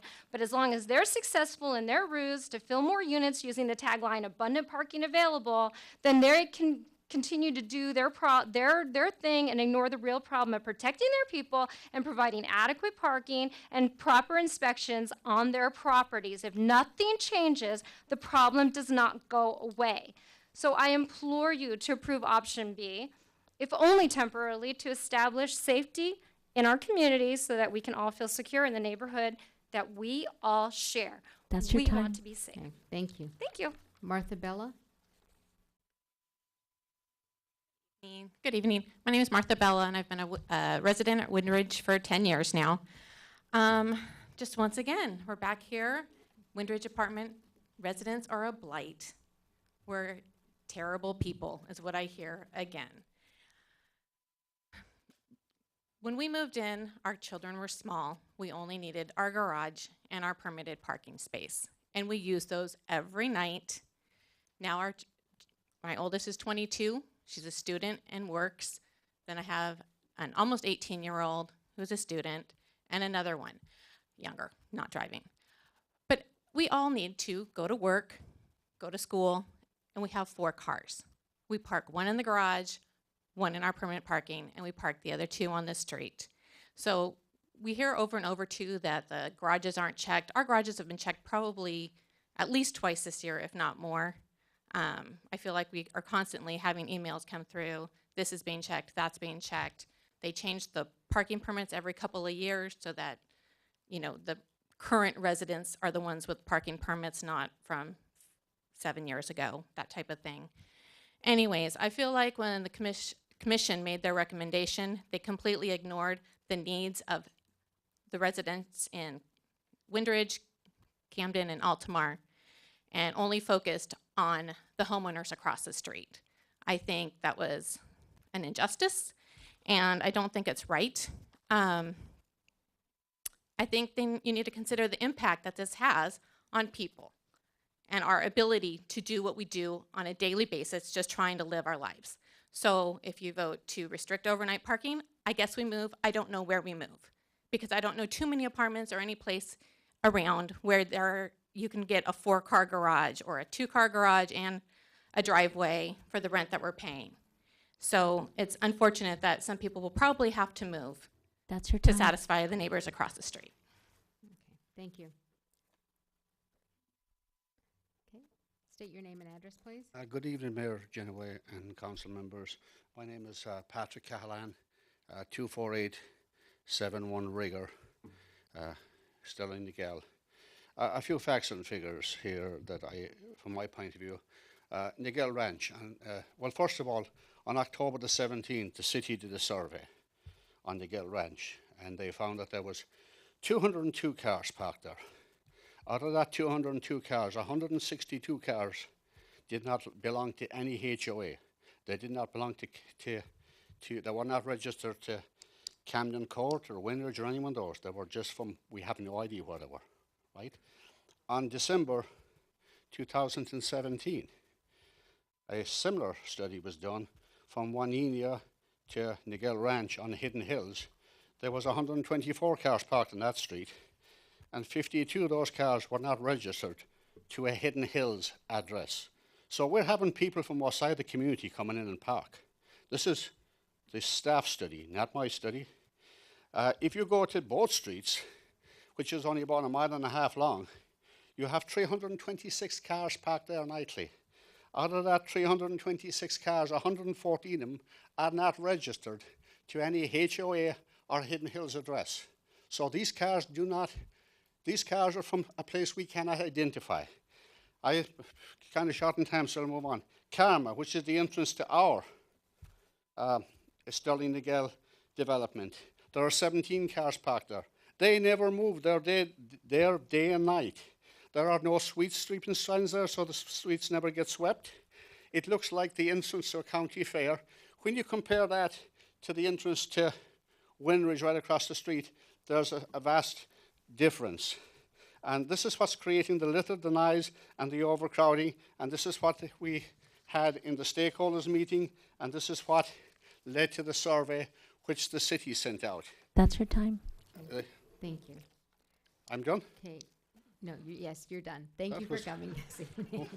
I was only halfway We have to get through. on to about 20 more speakers. Gary Priegel, Patricia Waterman, Joan Tatayama, and Chris Maraki. Again, if you feel that what you were going to say has already been said, you do not have to step up to the microphone just because your name is called. Okay, please state your name and address. Gary Pregel, 25062 Sonoria Street. I've been a resident there since 1989, and we've had a problem with the parking situation, but it has been real recent within the last 4 years. Back in the 80s, the late 80s, early 90s, we didn't have a problem with parking. And what was real funny about it is the apartment complex was pretty much filled up back then. So where all these cars have come is beyond me and everybody else. I think you're hearing the same story. We have additional issues going on now. Unsafe speed going up and down the streets, which we got double parks, Hidden Hills, which is a major thoroughfare, and there's going to be somebody getting killed out there or run over. We've had some bad accidents, which is causing up by the Hidden Hills Elementary School, where most of the accidents have been, and that's a serious matter because we've got safety issues going out, and they've taken up the parking that was zoned, safety zone on that street, which is Hidden Hills, for the school, and they took that away, which beats the heck out of me why they would eliminate that for parking and do away with safety. And we've had a lot of light problems out there. You can't see the cars when you come home at night because we don't have lanterns out there, or lighting out there, I should say, for the people to see the cars. It's a blind street driving up there. It's not designed to be a parking lot. And like I 13 said, seconds. it's needs help. We need to really focus on B and clean up the streets, and I'm sure it will work out in everybody's behalf. Thank you. Thank you. Hi, good evening. I'm Joan Tateyama, and I live at 25095 Moberly Court. Can you hear me okay? No, can you speak a little louder, please? There we go. Great, thank How's you. that? I'm Joan Tateyama, 25095 Moberly Court, Laguna Niguel. My husband and I, 30-year residents of the Hidden Hills area, and we own 3 homes, 3 single-family homes in that area. One is, which is my primary residence on Moberly Court, and I'm in the Vistamonte Homeowners Association, and the gentleman that spoke for Vistamonte, he doesn't represent me. And I'm not an absentee landlord since I just live right down the street from my other houses. We are adamantly opposed to the parking restriction, and I'm happy to see that the recommendation is to not implement the restrictions. You know, I have long-term tenants in both of my other homes, and they feel that these are their homes. But as their children have grown up, they get cars, they get jobs, and I won't evict a tenant because their children have not moved out yet or come home from college. One of my tenants is a painter. We have a lot of working class people that have work trucks in the neighborhood. The HOA doesn't allow him to park with ladders on his roof in front of, so he's parked for 12 years on Sandling Court because he wasn't allowed to park in front of his house, next to Gary, the previous speaker. But so where will he park? Where will he go if you do implement these types of restrictions? So I urge the council, you know, I had 3 kids. They grew up. We had 6 vehicles at my house at one point. I mean, because my husband needed 2. Sorry. But everyone had a job, and everyone was going to high school or college and working, and they were all living at home. So I urge the council to use common sense and to follow the recommendations and not implement the overnight parking. So thank you very much for your time. Thank you. Hello, Patricia Waterman, 24411 Estrella in Altamar. I have been a homeowner for over 15 years there. We have 4 drivers in the house, and we use all the vehicles. We currently cannot park all the vehicles in our driveway and garage as they're too big on some of them. We need them for work purposes. Altamar Association has, for the last 2 years, I think, forced us to not park in the extra spots in our own neighborhood. There are about 50 spots that we watch day and night empty. Even in the middle of the day when they say that workmen should be there, we're not doing that much work. They're empty day and night. So we have been forced for the last few years to park on Niguel Ranch Road. If we are not able to park on Niguel Ranch Road, where are we going to park? I come home 2 a.m. a lot of times. I'm little. I don't want to be walking all these neighborhoods in the middle of the night. I've got a roommate that gets up at like 5 a.m. There's coyotes out. She shouldn't have to walk, half a mile to go get her car in the morning. So whether it's the city and the traffic or our own HOA, we feel like we're between a rock and a hard place. We can't win. Where are we supposed to go? And where are our rights? Thank you. Thank you. Good evening, council members. My name is Chris Maraki. I'm a resident at 24872 Rigger in the Sterling Niguel Homeowners Association, where I've been a resident for the past 18 years. And I'd like to speak in favor of the parking restrictions as proposed and recommended by the Traffic Commission for the following reasons. When we first moved into Niguel Ranch 18 years ago, there were parking restrictions on Hidden Hills. And a lot of these issues and safety and clutter and litter kinds of problems didn't exist. And for the record, the number of units in Windridge and the other apartment complexes and homes in the respective associations has not changed, but what has changed is the number of cars, the number of drivers. And I'm not sure why that is, but the community was much nicer, much safer, desirable. Back at that time, we had cleaner streets, less noise, and didn't have the visual clutter of cars lining both sides of the street. Frankly, I'm a little bit surprised at staff's recommendation in citing that there's no safety issues created by parking allowed on both sides of Hidden Hills. We have an elementary school right there in the middle of the street.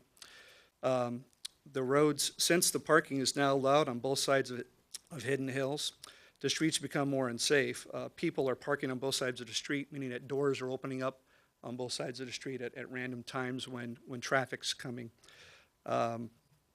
Oftentimes ignoring the oncoming traffic. People are crossing the street, Hidden Hills, at random times, darting out in front of traffic. You have traffic slowed as drivers are returning home at night or in the morning. They're looking for places to park, and so they're driving very hazardly while they're looking for a place to park and then darting in and out of parking spaces.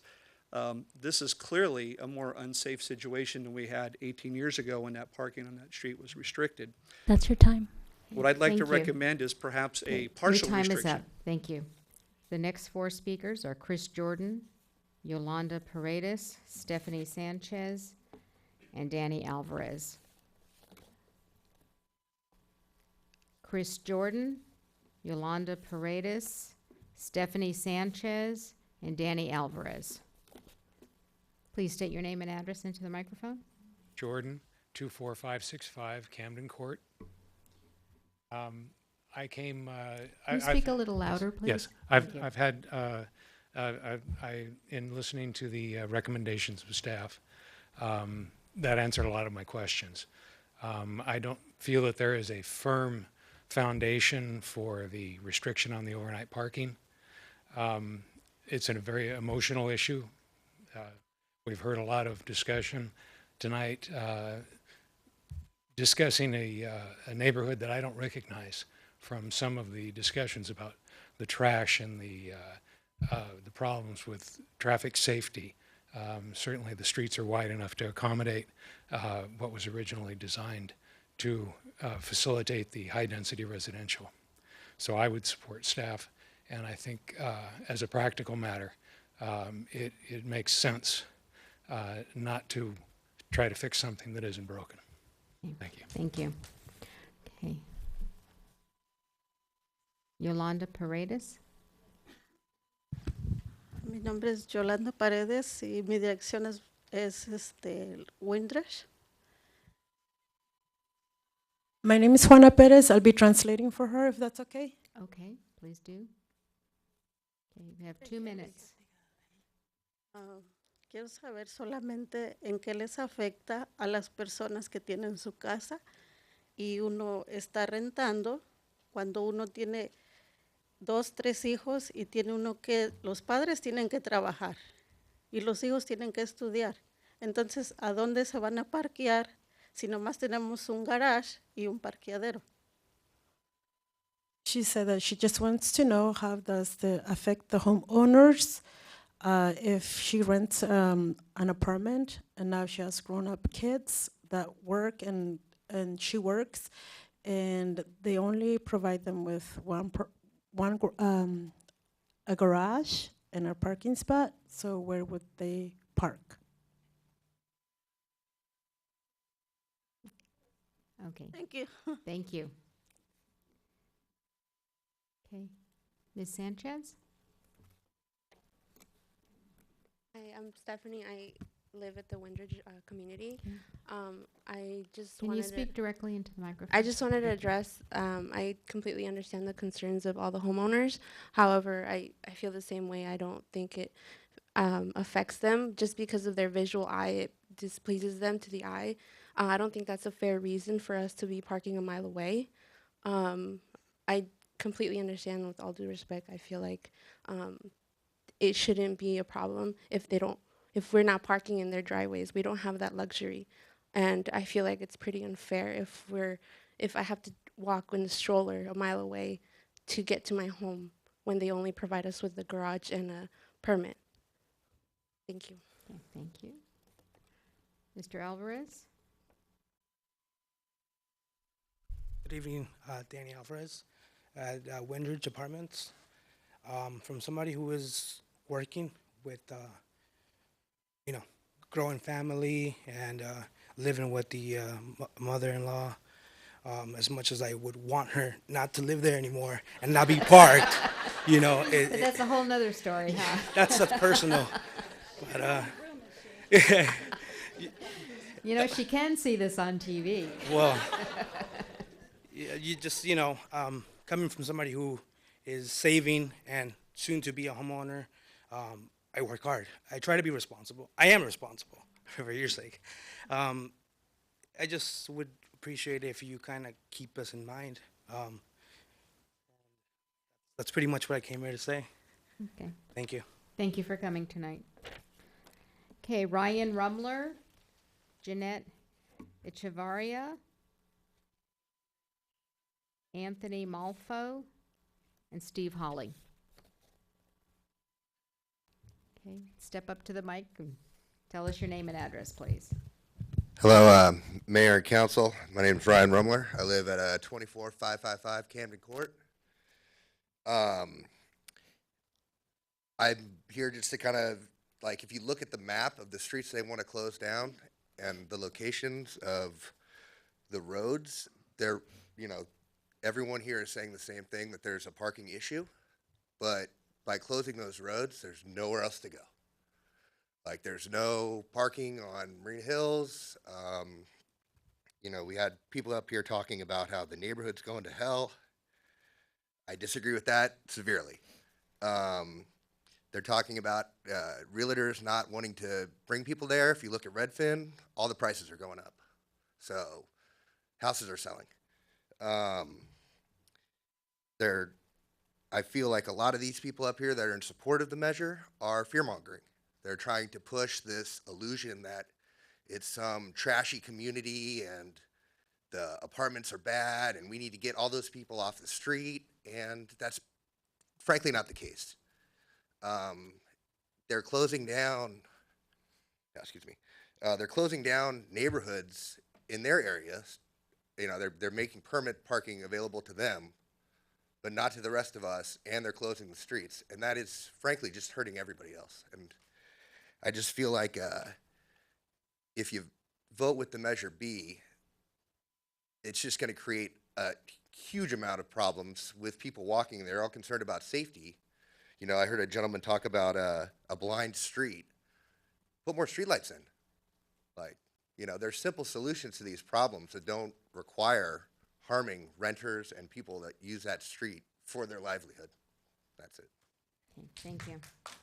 Okay, I'm Steve Hawley, and 8 weeks ago, I purchased a home on Oberlin Court. And evening, fellow Nagelians. So within the 8 weeks that my wife and I have been living in this home, we've unfortunately called the police out 3 times now, one of those resulting in an arrest due to after-hours nuisances beyond 11 p.m., people parked behind our home playing loud music, using substances, and I think the arrest resulted in a DUI. Without proper parking restrictions, that area has become unsafe. It's not up to the quality of life of Laguna Niguel.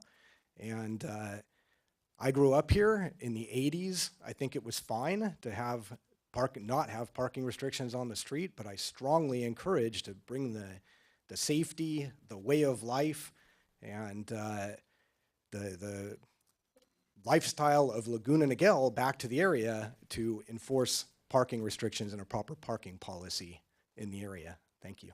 thank you. Okay, please state your name and address. My name is Jeanette Serrano, and I live on Hidden Hills Road. I just wanted to say today that my husband and I, we live in Windridge. My husband is a United States Marine, and every single day he comes home in his uniform, and it's against his orders to be walking far distances in his uniform for his safety. And I think that if you restrict our parking, you would be putting him a mile out of his way at 5 o'clock in the morning to have to change his clothes, to get up earlier just to find his car, and then change his clothes at work and change before he leaves work just so he can get home safely. Not only that, we do have a small infant in the house, and to have to move from a mile and a half away all the way to our apartment and try to get there safely, I think at all hours of the night, is a little uncalled for. I don't think the city has any suggestions as to what we're supposed to do in order for option B to be something that we could vote on here. I think that we should just leave it the way it is, just because homeowners do have their own permits, so we're not bothering them, and I don't think they should bother us. Thank you. Okay, thank you.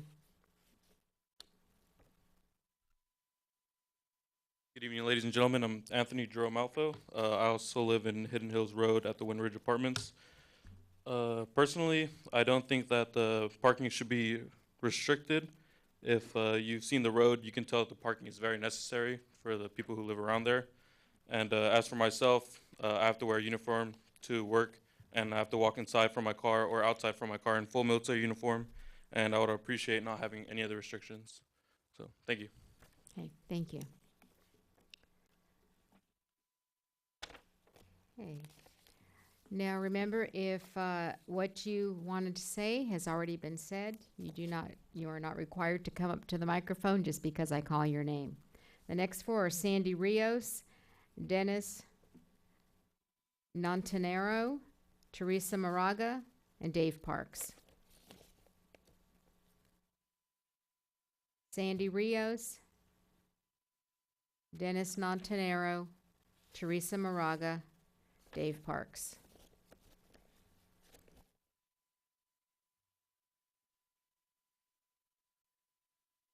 Good evening, Mayor Glenaway, City Council, and City Manager Ridge. I'm Dennis Montanero. I live at 24822 Cutter Drive, Laguna Niguel, in the Niguel Ranch community, and I'm a member of the HOA, and I've been there for 18 years. My comment is, overall, I think it's important that the study and the inclusion of the streets was too broad. Camden Court is not part of the problem. They're stakeholders. They own homes. They're concerned about litter. They're concerned about the blight that we starting to see on Hidden Hills. It's not everybody in Windridge. That's a fact. They have a right to live there. They have a right to park. But it's overcrowded, and I think the city needs to work with Windridge. It's not the renter's problem. It's not our problem. It's Windridge's problem, but it's a management problem. But the lower part from the study, the lower part of Niguel Ranch is not the problem, because that's where the stakeholders park. I came here agreeing with you until some of you thought that we're just noisy residents. It's about 150 homes. It's Hidden Hills. That's the problem. And it's not everybody in Windridge. We know that. But it's the litter, it's the condoms, it's the needles. I've got pictures. I've sent them to Mr. Abrencia. So we have a big problem. Maybe We just need to light it up so that the people that want to do damage and trouble at night don't congregate there. But it's a community problem. But I think the breadth, the inclusion of the streets was kind of misguided. The lower part of Nigel Ranch isn't the problem. Most of what's causing the anxiety is along Hidden Hills. That's the problem. Maybe we patrol it more, maybe we light it more, maybe the problem goes away. Thank you. Thank you. Hi, my name is David Parks, 30011 Monticello. I'm here to support option B, restrictive overnight parking on the major feeder streets. I'm here to support the Traffic Commission recommendation for that. There's a democratic process, and a lot of stakeholders have put in a lot of time and effort, and I just want to urge the council to listen to the traffic commissioners and adopt option B. Thank you very much. Thank you. Next, we have John Denton, Mike Chimarusti, Daniel Miller, and Alicia Rosas.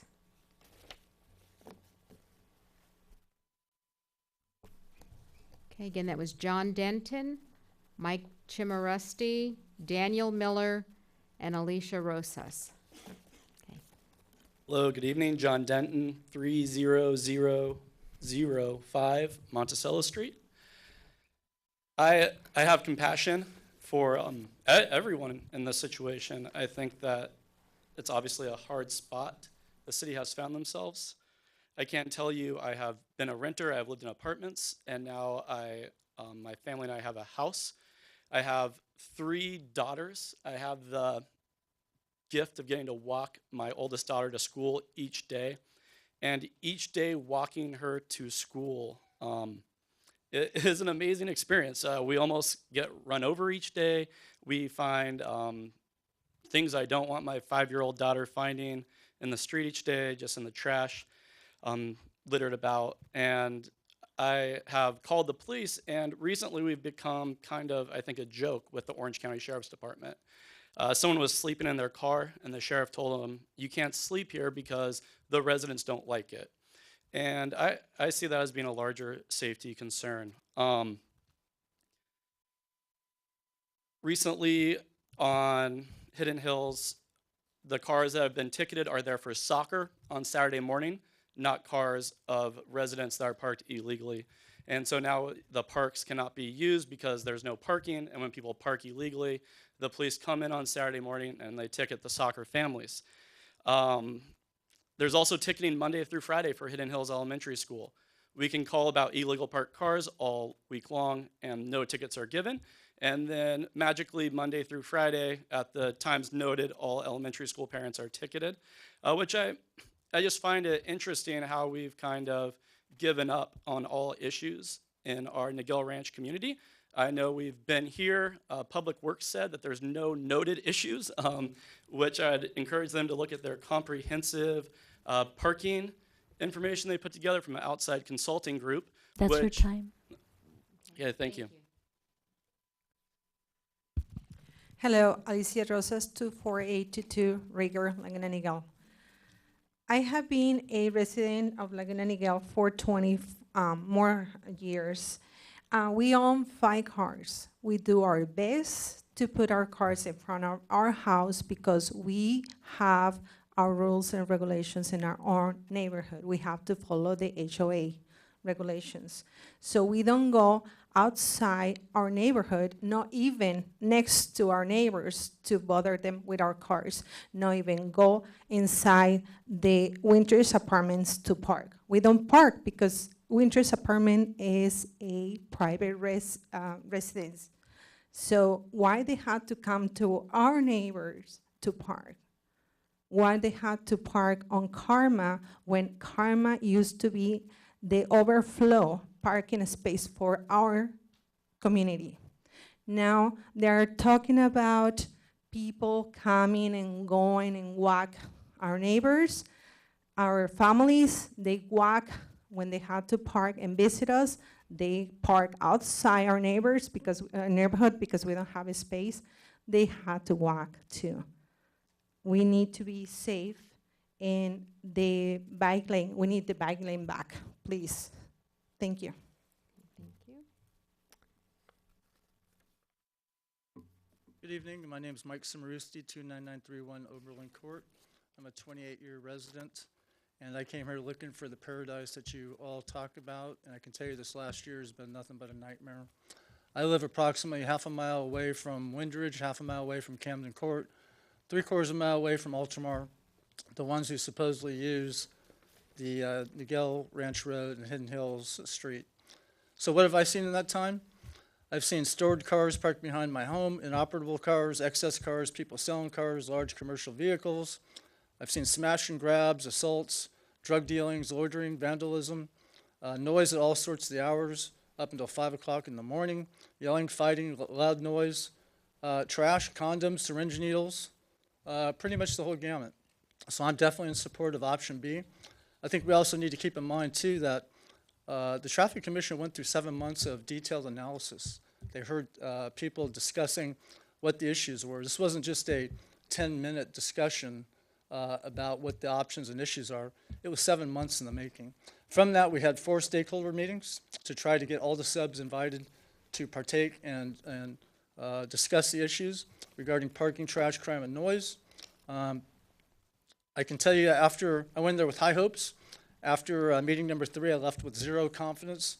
The reason being is that the Windridge rep wanted to take the two association parks, turn them into parking lots. He wanted to take the one city park, turn it into a parking lot. He wanted to take the property on Miguel Ranch Road, turn it into a parking lot. This is not what we're about. This is not Laguna Niguel. This is absolutely ridiculous. So after the 3rd meeting, I had 0 confidence that we could get anything done. The 4th meeting was to talk about the vote. The vote clearly showed option B. It was a 30% turnout, which is exceptional. If you look online, 10 to 20% is usually what you get from a mailed-in survey. We got 30%. A great sample to do statistical analysis. You can play it out, and option B wins no matter if 100% of the people vote. That's your time. So please implement option B. Thank you. Daniel Miller. Joe Pino. Joe Pino?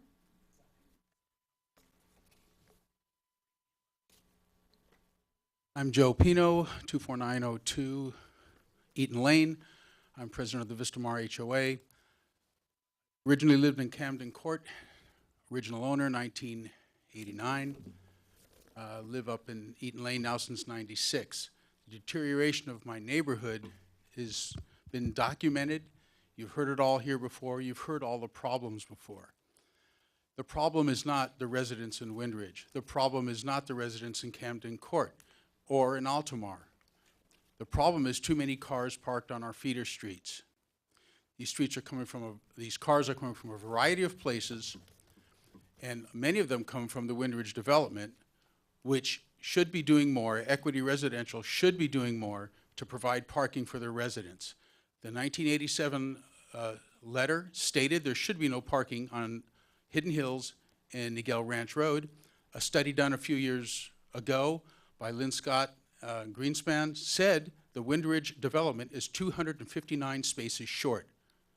I propose that Equity Residential takes responsibility for creating parking so that their Windridge residents don't have to walk a mile with their baby in a carriage, or their Marine husband doesn't have to walk a mile to get to his house.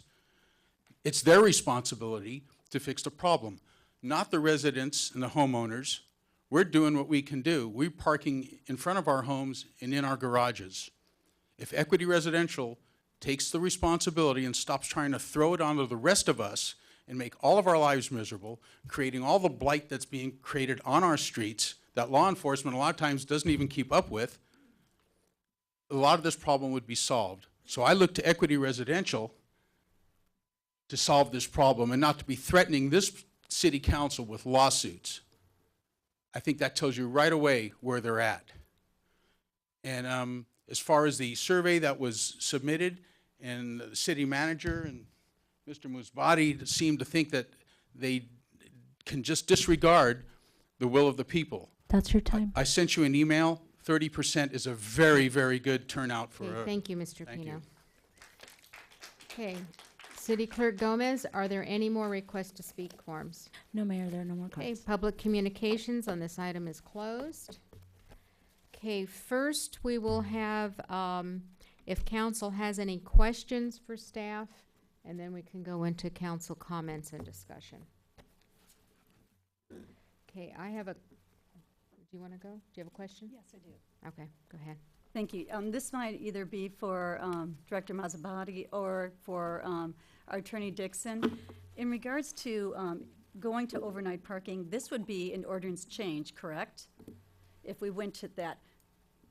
And do we not have to have 2/3 vote in order to actually change the law? Correct?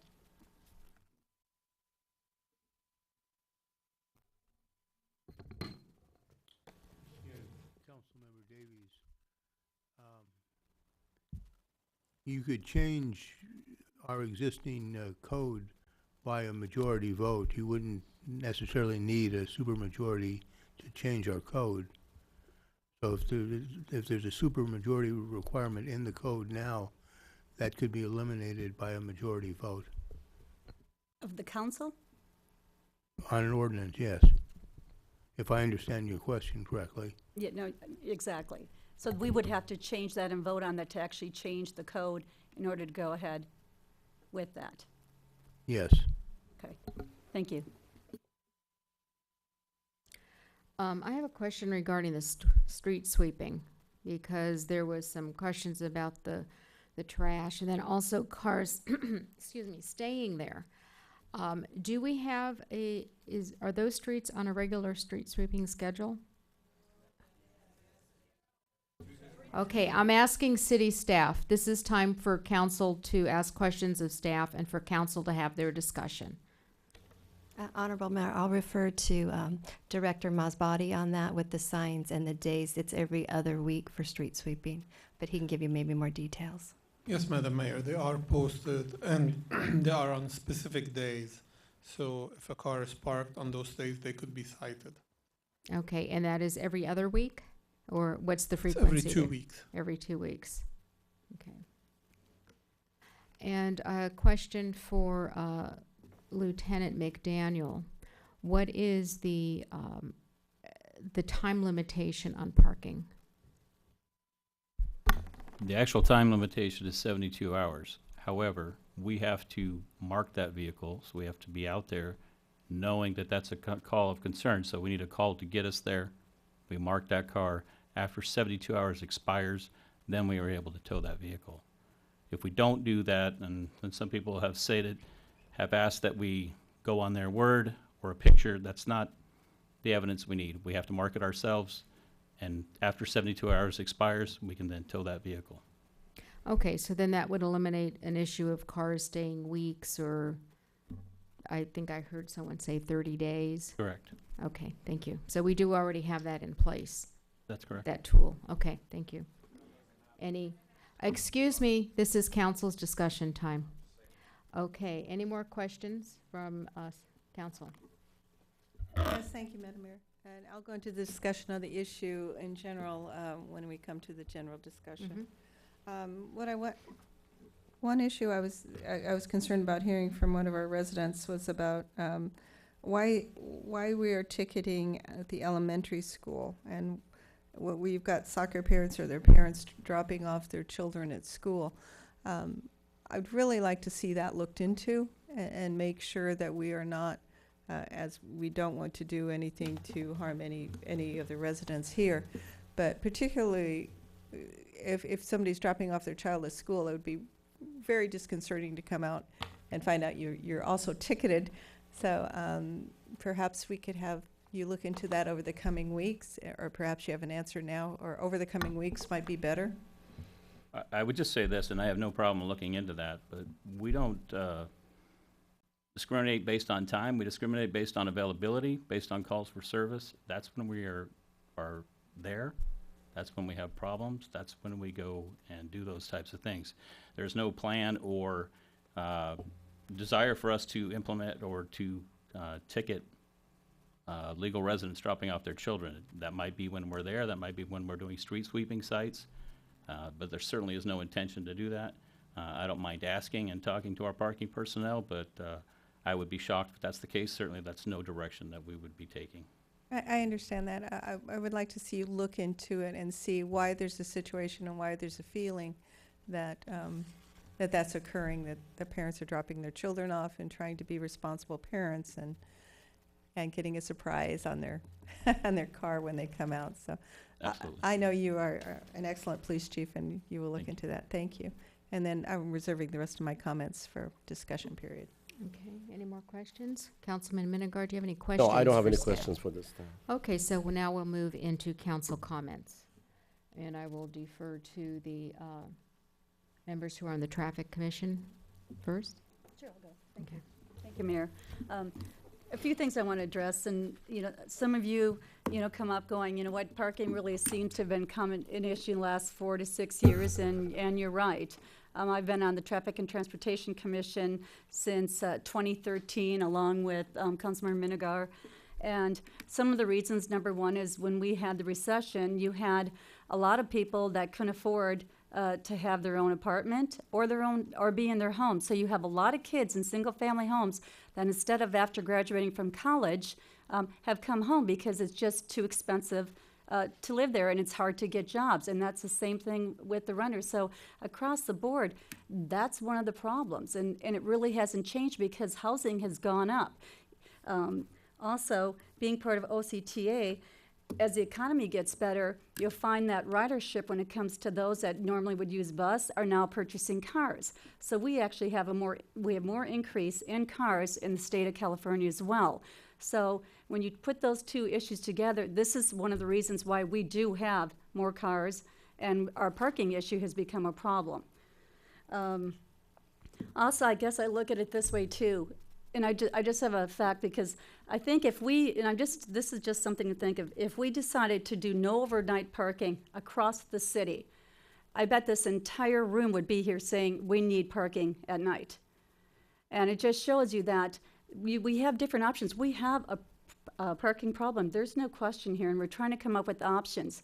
One of my concerns is, though, go ahead and taking parking away from these streets. Where are they supposed to park? There is a good percentage of cars, residents that live here, and they don't have a place to park. Another issue is, we put a survey out there, and I can tell you, being part of my HOA, we have 264 units, and about 180 of them are owners that live there. You try to get a vote, we're lucky to get 50% of the owners. So usually what happens is, if you don't hear from them, there isn't a concern. Because when there is a concern, trust me, they're there, they're at the door, and you're hearing them vote. So there was a comment there saying that, a lot of people, their rent and so forth, they don't look at these letters coming in there. So just keep that in mind as well. My concern is the safety issue. Obviously, I think all of ours is. And I think there are things that we could get addressed through our police services. Things that, same with public works, I think something we can work on. And I just wanted to go over those, obviously, oversized vehicles.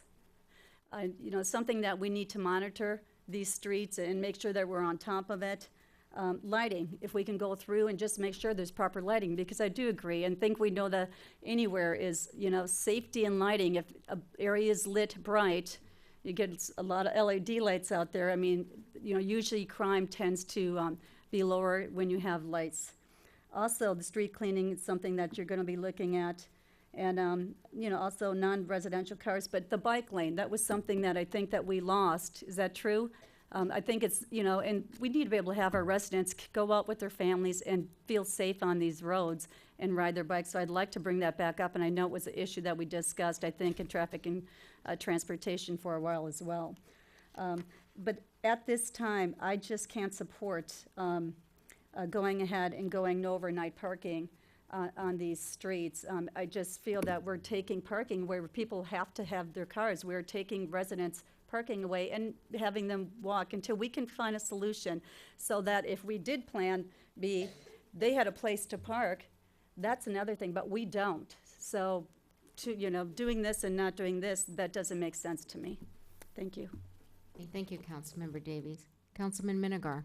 All right. I'm very familiar with the area, having served in the Traffic and Transportation Commission for 10 years for the city, and during the past couple of years with my colleague, Councilwoman Lori Davies, attending most of the Traffic and Transportation Commission meetings. So we are well aware, cognizant of the issues, problems, and challenges that we have.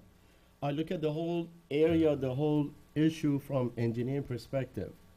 It's the law of supply versus demand. When we decided in the city council to hire the best consulting firm to conduct a very independent, objective assessment of the given parking situations within the project boundaries, they concluded that the project site, i.e. the entire neighborhoods, would have a parking shortage of 250 some spaces. What it tells me, regardless of socioeconomic or demographic backgrounds of homeowners versus apartment owners, by the way, not to change the subject, in this city we don't discriminate against anyone. That if you have a beautiful home, you have a mansion versus you live in an apartment, that's a no-no in this city. So we are cognizant of that. We want to be fair, we want to be equitable, but at the same time, in this city council, we are obligated, we have moral obligations to identify the problems and to come up with the corresponding solutions. So by looking at the whole thing from a global perspective and acting local, I go back to the simple number that I mentioned. There is a parking shortage. So we have, unless we resolve that, we in this council would not be able to, quite frankly, satisfy all of you. I know it's a tough job. We can never achieve 100%, satisfaction by the residents, but the core issue is supply versus demand. And since that issue has not been solved, I cannot be moving on this action any further. Thank you, Councilman. Councilwoman Lindholm. Yeah, thank you. First, I want to thank everyone for coming. That tells me a lot. You're leaving your homes to come out here tonight, and they are your homes. I see no difference between you're living in an apartment complex or you're owning a single-family dwelling. I was very impressed with everyone. You're working, you're responsible, you're raising great kids, and that's to each of you and to your communities. It is a little puzzling why the number of units hasn't increased over time. It hasn't. They've been built out a long time. It's the number of cars that are coming. And it's come to this point, and I'm sad to hear that it's come to this point for both sides that we're seeing here. It's a parking issue. I would ask, and we had some representative from Windbridge, that they accept some of the responsibility, that they need to help out and pull their weight for those who are living in the residences, and they get their parking spots, and they see if they can find some kind of solution and increase their parking. One of the speakers we had come up and said, there's 50 parking spaces there available and we're not allowed to use them. So when you have that kind of situation, then some of the onus goes back onto the apartment complexes themselves. But to change this at this point, where you're working, you have a family, you're coming home from Disneyland at 5 in the morning or 3 in the morning, you need to feel safe and you need to be able to find a place to park and get up the next day and take care of your family. So I am joining my fellow council members in saying that the parking should continue to be allowed there. That's how it has been. But there does still need to be some effort by the apartment complexes to increase parking or make sure that every single parking space is used. Concerns I'd like to see, though, too, is additional street lights. I totally agree. That's why banks are well lit. If we have additional street lights, it would benefit everybody. Should have less crime and destruction going on by those few people who are not here tonight who might be doing something that we prefer not to have them do. So I'd really like to see us do that. That would be within our purview. See how many streetlights we have, how long the lighting is on, what the lumens are, etc. It surprises me a little that each person gets one garage space and one permit. That's not working. If you're moving into that complex, then you know going in, but many of you have been residents for 10, 15 years. So, but that really doesn't work. I would like to see us evaluate the area by the school, making sure that this impact doesn't trail down to the school and our children. Public safety for children is always my #1 responsibility, for your safety also, but for the little ones who can't defend themselves or are crossing the street early in the morning, I would really like to see us do some analysis, and I would suggest to our city manager and my fellow colleagues that we look at Hidden Hills a little more carefully as we continue to allow parking on on the streets. Okay, so and I also want to make sure that we have the street sweeping. It keeps our storm drains in good shape. That's a very important environmental quality for us, but that would also ensure that you're not getting inoperable vehicles left and parked on those streets. So that's another reason to do that, but we really have to take care of our environment at the same time. So I am not going to be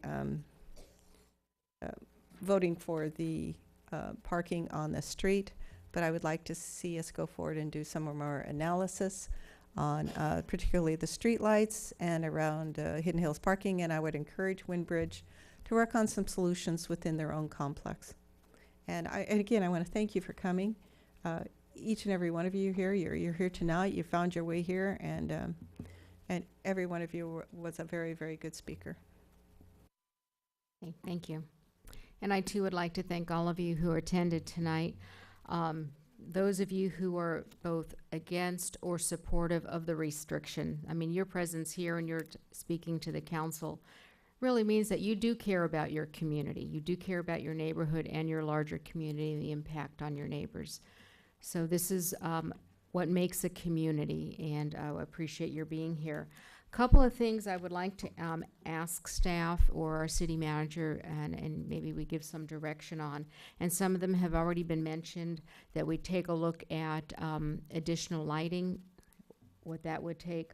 Also, if we were to make any adjustment or increase the street sweeping, because that seems to be an issue with the trash in the area, as well as any vehicles that are staying there a longer time. And then if our deputies could assertively enforce time and size restrictions on vehicles, how long they're parked there and the size that they're parked there, that they're meeting code. I have driven the area many times. I hope none of you thought I was a suspicious driver, like, you know, what's this woman doing driving here all hours, you know, in the day, at night, in the middle of the night, sometimes really late. I'd wait, you know, Ray, let's go take a drive. I want you to drive because I'm looking at everything. So, and one thing though that the road, I mean, those are wide streets. Hidden Hill and Niguel Ranch, those are very wide compared to some other streets in our area. Another thing that was brought up was the registration of cars, and that there seemed to be a number that are not registered to the area. And I really want to emphasize with everyone that it is so important that if you live in Laguna Niguel, whether or not you're a homeowner or you live in an apartment or if you rent that your car be registered to a Laguna Niguel address. And I'm looking at our Director of Finance when I say this, because the city, some of this tax revenues that we receive, like gas tax and things like that, are based upon your car registration. And those are funds that are used to provide things like street lights, like extra street sweeping. So please make sure that your cars and those of your neighbors, just ask them, say, hey, you know, are all your cars registered to a Laguna Niguel address? Because that does have an impact on our city. So, but with taking everything into consideration, and I'm also, a little bit concerned about how the survey went out. And I would ask staff to, in the future, when a letter or a survey is sent out, that maybe there be some more management of the expectations of what the end result of this survey is going to be. And before a letter is even sent out, really take a deep dive into what may be some unintended consequences of those options, because I think that may have prevented some of the anxiety with some of our residents as they heard about this issue coming up. But as it's presented, I cannot support a restriction on these streets at this point in time, and I am appreciative of staff making the recommendation contrary to what our Traffic and Transportation Committee did. So if there's no more discussion, is there a motion to approve Public Works item number 2? I would move the motion, and that motion is to support the staff recommendation. The staff recommendation is not to do a restriction on overnight parking. Okay. Second it. Okay, City Clerk Gomez, did you get that motion? So the motion is to not initiate action for overnight parking and to support the staff recommendation. It's been moved by Councilmember Lindholm, seconded by Councilmember Davies. All in favor say aye. Aye. Opposed? Abstain? Motion carries. Thank you.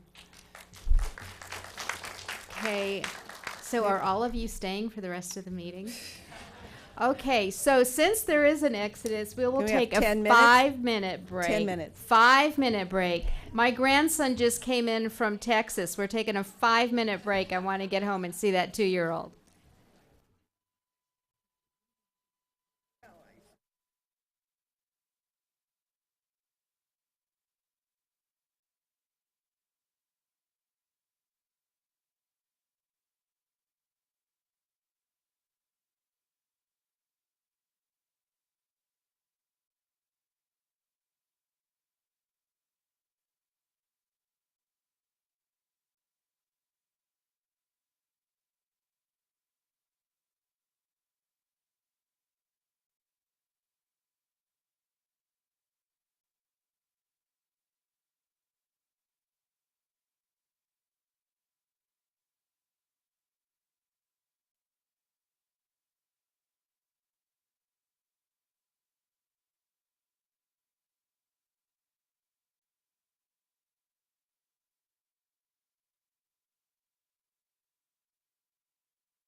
Okay, is everybody ready?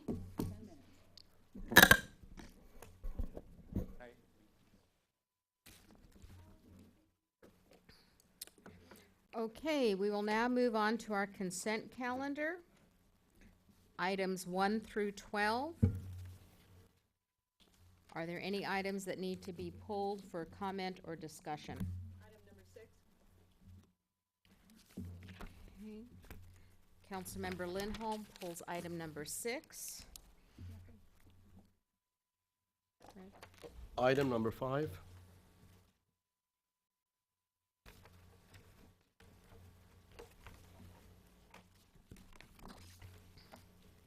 Let me get all my papers back in order since we're out of order. Okay, so on the consent calendar, Councilman Minigar has pulled item number 5, which is the approval of the subdivision improvement agreement for the parcel map. And Councilmember Lindholm has pulled item number 6, approval for services for agreement for storm drain video system. I second the motion. Oh. Okay, the balance of the consent calendar approval has been moved by Councilmember Lindholm, seconded by Councilman Minigar. All in favor say aye. Aye. Opposed, abstain, carries. Okay, item number 5, Councilman Minigar. I just have one specific question for the staff. Typically, in a lot of cities, when they provide these reports, they itemize specific public improvements that have been made or implemented either by the project applicant or by a consultant that they've hired, or they have given the money to the city to provide those. And it would be a good idea to have just a, mini map to show those specific areas. So when the citizens ask for that or another new development in the city, what are we doing about it for potential traffic impact, so that we have the specific responses for that. Okay. The subdivision agreement covers all the requirements that were part of the condition of approval from the planning commission. So the developer submits the improvement plans, and based on the improvement plans, we require bonds that is incorporated into the subdivision agreement. No, I'm cognizant of that. My question is which specific improvements they have already implemented? They have already implemented? Or in the process of getting implemented? They're doing improvements to the street. They will be paving the street. They are building a bridge, a pedestrian bridge from Forbes across to the Pacern property. So all of these improvements are part of their condition. They'll be putting street lights. They'll be doing some landscape improvements. So these are pretty much all the improvements they'll be doing. Okay, just for the future, I think it would be a good practice just to show it on a map. So when people ask me for that specific development, what has been done, then we can respond accordingly. Thank you. Sure. Thanks. Will do. I have no other questions. Would you like to move the item? Yes, I'd like to make a motion to move as presented. Second. Okay, item number 5 has been moved by Councilman Minigar, seconded by Councilmember Davies. All in favor say aye. Aye. Opposed, abstained, carries. Item number 6, Councilmember Lindholm. Yes, I'm bringing this one forward. It is a service agreement for storm drain system video inspection and cleaning. I'm not opposed to that action. I generally have a policy not to approve contracts that are 4 years. I think they should be going out for bids more frequently. So I'm not going to be supporting this one on that basis. Someone else can make the motion to support it. It goes from 2018 to 2022. Okay. And I'd like to make a comment. You know, when I was in Boston, one of the things that they had talked about was a new way to put out RFPs and to not tell what the prescription is or what you need, but say, here's where we need a solution. And because of newer technology that we may not be aware of. And that's one of the things that happened with this particular RFP that went out, in that the one who is being, who staff's recommending be awarded the contract, that there is a new technology and it significantly reduces the infield operation time, which means that there's fewer and shorter road closures will be required with this. So I just want to point that out to the public, that we're making use of, finding out what new technology is out there and letting that come to us. So with that, I will move the item for approval. Is there a second? I'll second it. Seconded by Councilmember Davies. All in favor say aye. Aye. Aye. Opposed? No. Abstain? So the one no vote was Councilmember Lindholm. Got that. Okay. Now we will move on to City Manager item number 1.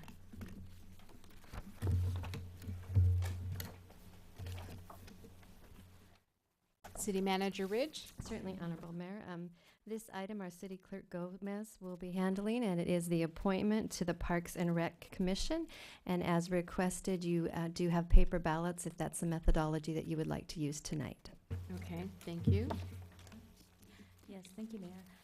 And thank you, City Manager Ridge. I also wanted to let you know that Steve Austin is here. He was able to stay. And I see Aniko Sherry is also here. I gave you a note from Dolores Sinquigrani that she was not able to stay, and Michelle Tierney was also unable to stay. But they were here earlier and are interested in the appointment. Okay, thank you. If they are appointed. Okay, when I call your name, please come forward and address the City Council. We're sorry to put you through this again, but we need our memories refreshed. It's been a while since you were interviewed.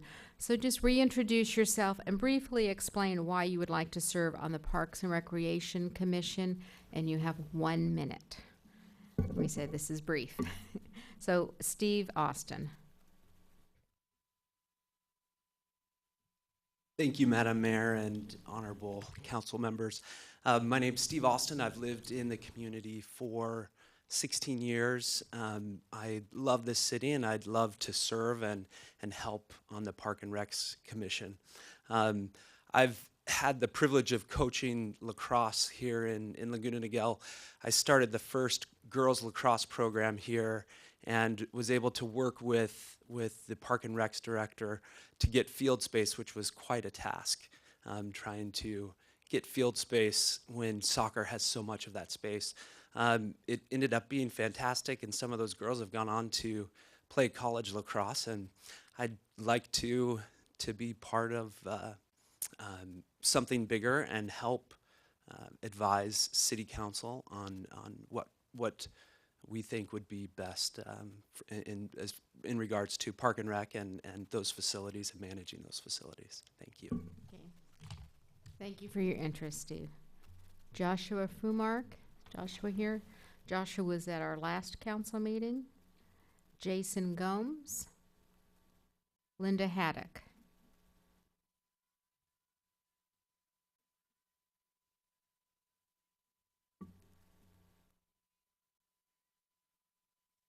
Hi, my name's Linda Haddock, and I've lived in the community for 20 years. Me and my kids have used the parks all the time. My youngest son is a special needs kid, and he's always at the Village Niguel Heights kind of park. Everybody there knows him. And I just wanted to give back to my community. I've at the point in my life where I'm not working that much, and I want to give back to my community. And what better way than to deal with kids primarily in the parks? Thank you. Okay. Thank you very much. Thank you for wanting to give back, Linda. Lucas Malstad. Dennis Mulvaney. Did you want to speak, Dennis, or? Okay.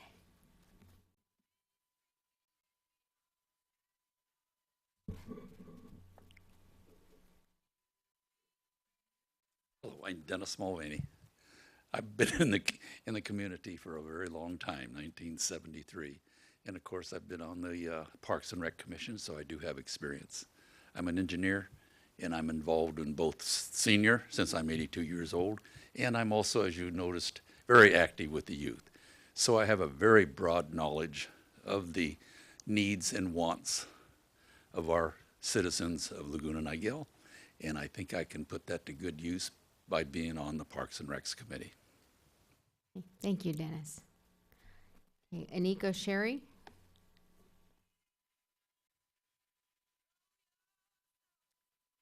Good evening, Mrs. Mayor and members of the council. Aniko Sherry, 28351 Rancho de Linda. Now that I am not on the Transportation Commission, I have plenty of time to give some time back to the community on the Parks and Recreation.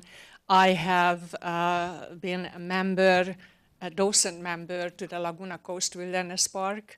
I myself like hiking and of course taking children out, that I have been doing quite a long time. I am offering my knowledge, quote unquote naturalist, and my background is environmental science.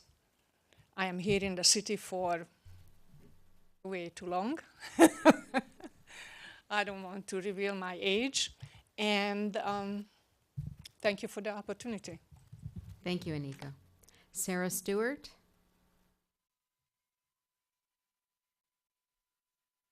Hello, thank you for having me and considering me for a position. My name is Sarah Stewart, and I have been a resident of Laguna Niguel for almost 2 years now. I am currently the vice president of Moms Club Laguna Niguel South, and starting in July, I'm going to be president. I'm also the treasurer for my HOA board, and I'm trying very hard to get involved in my community. Before living in Laguna Niguel and before becoming a mom, I spent a lot of time in apartments and other cities that I didn't feel were my home. And now that I have found a home and I've purchased my first home, I want to be part of the community in every capacity that I can. And considering I'm a stay-at-home mom, I spend a lot of time at parks, and I thought this might be a really good fit for me because of my extensive time at parks. I think I can contribute on a mother level. Thank you. Okay. Thank you, Sarah. And mother level's a great level. Did that for many years.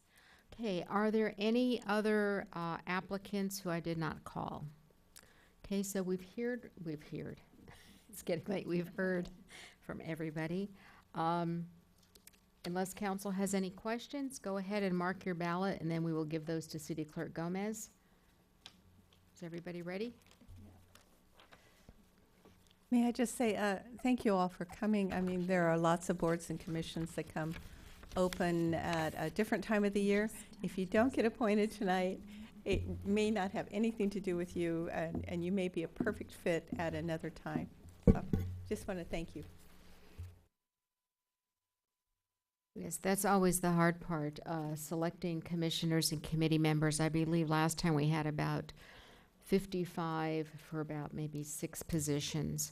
So we really appreciate all of you wanting to be part of the community and being part of the voices that advise the city council. So there's always room for that, and if it's not on a commission or committee, there's many other ways to be involved. And but please continue applying.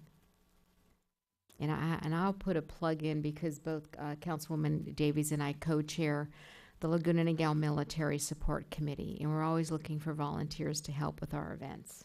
So. Thank City you, Clerk Mayor. Gomez? Mm-hmm. Yes, I've tallied up the votes. We have 3 votes for Steve Austin and 1 vote for Dennis Mulvaney. Okay, all right, thank you. So is there a, no, we need a motion. I'll make a motion to approve Steve Austin for the next position for Parks and Rec. I'll second that. And are we, is he available at the time and place the Parks and Rec Commission meetings are held? Okay.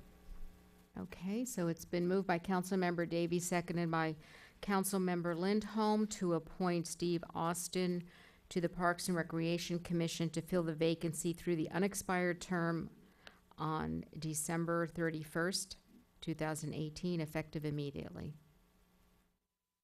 All in favor say aye. Aye. Opposed? Abstain? Carries. Congratulations, Steve, and thank you to everyone else. Okay, our next item is city manager item number 2, and that's the resolutions calling, ordering, and giving notice and consolidating the general municipal election and potential cancellation of the November 6, 2018 council meeting. City Manager Ridge, can you please provide the staff report? Okay, our city clerk, Gomez, is going to provide the staff report on this item. Thank you, City Manager Ridge. Good evening, Mayor and Council members. As you know, when there is an election, we request the county to consolidate our election, and they handle the election for us. We are not a standalone city. So the resolution calling, ordering, and giving notice of the general municipal election to be held on November 6, 2018 is for the election of 3 members of the City Council, 2 full terms of 4 years and 1 short term of 2 years.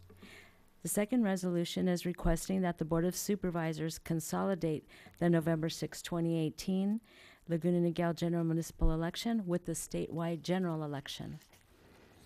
This year, we have an item C under our recommendation to cancel the regularly scheduled City Council meeting since it is on Election Day, November 6th. And this would give the opportunity for residents to vote and allow the candidates the opportunity to be at their campaign headquarters that night.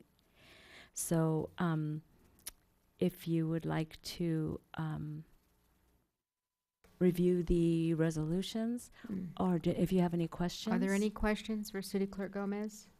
Okay, no questions. So can I have a motion to approve items A through C? And I understand we need to read the titles for them. Yes. So item A is adopt resolution number 2018 XXX, calling, ordering, and giving notice of the general municipal election to be held on November 6, 2018 for the election of 3 members of the City Council. B, adopt resolution number 2018 XXX, requesting that the Board of Supervisors of the County of Orange consolidate the City of Laguna Niguel's general municipal election with the statewide general election to be held on November 6, 2018, pursuant to Election Code Section 10403, and C, cancel the regularly scheduled City Council meeting on November 6, 2018, which is Election Day. Is there a Make a motion. Moved by Councilmember Davies, seconded by Councilman Minigar. Question for City Attorney, because we have, on item A, because we have an election for 2 seats for 4 years and 1 seat for 2 years, does that somehow need to be identified in item A? Because it just says election of 3 members of the City Council.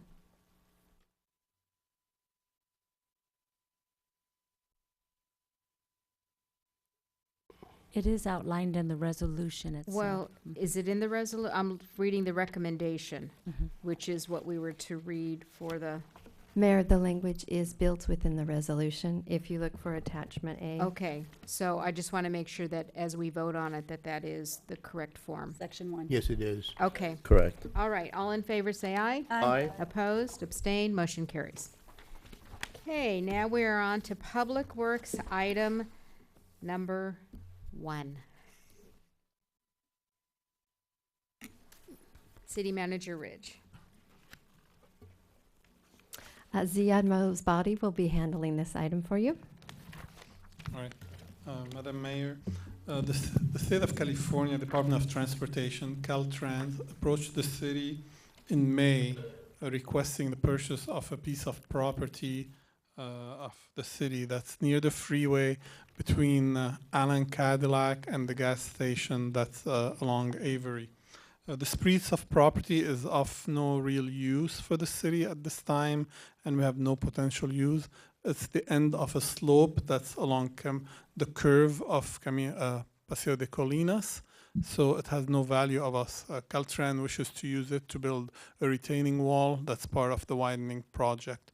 At this time, staff recommends that the City Council declare the property a surplus property so that we can sell it to Caltrans. And following that, the council approve and authorize the city manager to execute the right-of-way contract between the city of Laguna Niguel and Caltrans, and then authorize the city manager to execute the grant deed, and then recognize the revenue that we will be receiving from Caltrans in the amount of $164,000 to the general fund. And the $164,000 are $149,000. That's the price of the land, plus a $15,000 bonus for expediting the process. Thank you, ma'am. I'll take any questions. Okay, and it's my understanding that this property is needed to allow the widening of the freeway to go through. Is that correct? That is correct, ma'am. Okay. I would, when this is passed, I would request, though, that staff do notify the adjacent property owner that there's this change in ownership taking place. We will do that, Mayor. Okay. Any questions for staff? Okay, can I have a motion to approve Public Works item number 1? I make the motion to move. Second. Okay, it's been moved and seconded, and we need to read items A through D. Okay, item A, I'll do it quickly. Declare the 6,450 square foot parcel as surplus property, Caltrans parcel number 202053-1. B, approve and authorize the city manager to execute the right-of-way contract sale agreement between the City of Laguna Niguel and Caltrans. C, authorize the city manager to execute the grant deed. And D, recognize revenue in the amount of $164,000 to the general fund. It's been moved by Councilmember Davies and seconded by Councilman Minigar. No, actually, he It was motioned. moved by Reverse. me. Well, then don't raise your hand. When I said it's. I was pointing towards Oh. him. Yeah. I was pointing him. Was Him. it? Oh, I thought you were going. Fred. We're getting punchy up here. Okay. So you got that, right? All righty. And all in favor say aye. Aye. Opposed, abstain, motion carries. Okay, and we already addressed item number 2. So now we'll move on to council reports and other business. So do we have any council reports? I'll be brief and say we did have a meeting with our group with the Ad Hoc Homeless Committee. And we Can you please had- speak into the microphone? No. Please. Yes. I want to hear what you say. They're really important words. And we did make some progress, and we learned a lot about what some of our faith-based agencies are doing, as well as the service-providing agencies. And we are looking at doing some training coming up in the near future to help assist those in identifying the homeless and giving them and providing them service and doing this training. And I'll keep it brief, and I will report back later. Thank you. Councilmember Davies? Thank you. I attended the League of Cities Transportation, Communication, and Public Works Committee up in Sacramento. Right now, they're really working hard to maintain SB 1 in regards to the funding that we've all received for the roads, as well as supporting the fact that the money that has been taken in is going directly for transportation. And then also with the ACCLC, we had a planning meeting there, excuse me, and we're working on pensions again as one of our priorities, as well as homelessness and sober living homes. Thank you. Thank you. Councilman Minigar? On Thursday, June the 7th, I attended the Transportation Committee and the Regional Council meeting of the Southern California Association of Governments in downtown Los Angeles, and I've been honored to be selected to be one of the 10 members of SCAG's 191 Cities Executive Audit Committee out of, I guess, out of 6 Southern California counties. And it's a big role because we have a lot of, I guess, not power, but we have a lot of jurisdictions that we can assist with regard to any kind of independent auditing of any of the 191 cities in Southern California. And since I'm the person that represents the cities of Aliso Viejo, Dana Point, Laguna Beach, Laguna Niguel, San Clemente, and San Juan Capistrano, I've asked SCAG to provide me with all these individual profile reports for every city. I'm going to be going to the city councils of Dana Point, San Clemente, San Juan Capistrano, Laguna Beach, Aliso Viejo to go over the contents of these reports for each individual city, as well as all the 5 council members of the corresponding cities. The beauty of this report is this is the local profile report is for 2017, This is the Bible. This is the official information. This is the legal information that any cities in California, any other jurisdiction can use, they can cite, they can refer to, because everything has been blessed. It goes through all the different committees and subcommittees of Southern California Association of Governments. So with that, not to bore you, to go through a lot of demographic, population, housing, employment, statistics, growth, socioeconomic, and a lot of other factors, I wanted to present you with one customized report with yours truly's name on the top as Thank you. as your agent. And then on the same day, in the afternoon, I attended the graduation commencements for the class of 2018 at Dana Hills High School and Aliso Niguel High School. This is one of my best experiences in the city. Anytime I attend that graduation ceremony, I'm very proud of 600 and some from Aliso Niguel High School, and roughly the same number of students that every year graduate. These are the future leaders of our communities, and I'm very pleased to see how organized they are. And by the way, the sheriff departments in those two cities always do a superb job, which is a reflection of the Orange County Sheriff Department with regard to trafficking and detour plans. Everything is well organized and well managed.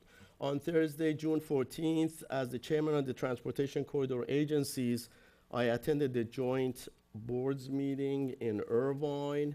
And in the same evening, along with our mayor, I attended the Cristovia's Senior Living grand opening, which was very good, very interesting, and I'm very pleased that it was almost 10 years ago I served as the chairman of the Planning Commission, and we were debating on the viability of that project, if Cristovia was suitable, viable for our community or not. And after 10 years, by walking through the facility, by looking at the amenities, I'm very pleased, I'm very proud that we have such a first-class amenity in our city that the future and the existing, the current senior, citizens can take advantage of.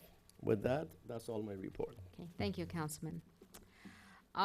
Let's see, from June 7th to the 12th, I was representing our city in Boston. It was the United States Conference of Mayors, where they had mayors from all around the country. Very, very interesting. Mayors from very large cities, Los Angeles, Chicago, San Francisco, and then very, very small cities that have populations of 1,000 or so. But it's funny how, we have a lot of differences, but then we're all concerned about the same thing, and that's the quality of life for our residents and the safety of our residents. There are different ways to approach that, and it was a learning experience to see how other cities are addressing it. And I came back to Laguna Niguel and wanted to kiss the ground, because we really, based on, what the city councils before us have done, we are in very good shape compared to many other cities around the country that have other challenges to address. But got lots of information on homelessness, senior citizens, veterans, technology, infrastructure. There were a ton of workshops, and I sat down with City Manager Ridge to go over some of the information I brought back. We really haven't put too much of a dent in it yet, but there's quite a bit that I will be sharing with my council colleagues. But I thought the really interesting one, was when I saw our staff report on the new technology for this drains. This is what they talked about, is instead of saying this is what we're going to do, how will you solve that? Because there are technologies out there that we are not aware of. And but I will continue to share that information with my colleagues and the city manager. The morning I got back, I spent from 7:30 in the morning till 5 in the evening in Judge Carter's courtroom in federal court. City Manager Ridge was with me. We received more information and also some clarification of the information we had already been given. not to go over what's already been said, after the Crestovia reception, which was a very nice welcome to the community, I did then meet with the Boy Scout leaders of Laguna Niguel and presented them with the city update and what's going on there. And for all parents and children, the summer reading program at the Laguna Niguel Library is fantastic. If you haven't signed up yet, they're including adults as well. There's lots of prizes. But it's really important to keep the children reading over the summer. Many moons ago, I used to teach elementary school, and you would really see quite a significant backslide with the kids during summer when they came back to school in September, because they hadn't kept up with their reading, and they could drop a whole grade level or more if they're not reading during the summer. So there's a lot of incentives at the library to make it exciting and fun for the kids, so please be sure that they are keeping up with their reading during summer vacation. And this Friday, I hope to see all of you at Crown Valley Park Amphitheater for our second summer concert. It's always a lot of fun. And remember, you can pick up the shuttle here at City Hall and take it to the park, and then you don't have to worry about whether or not there's going to be any parking left for you. But that's a fun evening, and pick up the shuttle at City Hall. They go back and forth all evening. And with that, I will turn it over to Chief McDaniel. Thank you, Mayor. We hosted the latest shred event last Saturday. We serviced 733 vehicles for a total of 45,000 pounds of shredded future identity theft protection problems. So it was actually a very good event, and I want to thank our volunteers, our PACT volunteers, and our explorers who come out and make that event run really, really smooth. I think the average vehicle spent less than 3 minutes once they hit the driveway to the exit, so that's a really good operation, smooth operation, so I thank everybody involved. We are hosting a Tip-A-Cop event. For those who are not familiar with the Tip-A-Cop event, this is a benefit to raise Special Olympics or funds for Special Olympics. It'll be at the Brio Restaurant. We are sharing this with Dana Point Police Services, so it's a combined event. Next Wednesday, June 27th, from 5 to 9 p.m., 20% of all proceeds go to Special Olympics, as well as any donations or tips that are given that night. So I will be there. I look forward to anybody else who could be there with us. Thank you. Thank you. Director Erlandson. City Attorney Dixon. Director Roseberry. Nothing tonight. Mr. Masboudi. As some of you are noticing that we started the construction on Crown Valley, we're trying to expedite the work as much as possible so that we don't impact the neighboring businesses, especially by Crown Valley and Greenfield, so it's moving. We're trying to move it as quick as possible, so we apologize for any inconvenience. We're trying to get the road paved and get out of the way so we have a beautiful road. That's it, ma'am. Okay, thank you. City Clerk Gomez. Ms. Bell. Just real quick, I wanted to let all the council members know there'll be a Meet the Mayor event before we next meet as a council. It's on July 11th. It'll be here at City Hall from 5 to 6:30. And we're inviting all of our community partners kind of to have a community fair. There'll be fire trucks and something fun from the police department as yet unnamed. We'll have representatives from Molten Niguel, SCE, and a lot of our other community partners. And I think it'll be like Touch a Truck where the kids can, and I think, are we having popcorn and ice cream or root beer or something? We're having root beer floats. Ooh. And there may or may not be popcorn, and there will definitely be free giveaways because so far everyone has told me they're bringing something special to those who attend. Okay, so this is a community-wide event, and bring the family. It'll be lots of fun. Thank you, Ms. Bell. City Manager Ridge. Just a couple of quick items, Mayor. First, to remind you that you did take action tonight on the agenda that canceled the July 3rd City Council meeting. So for the public, we won't be meeting on that day.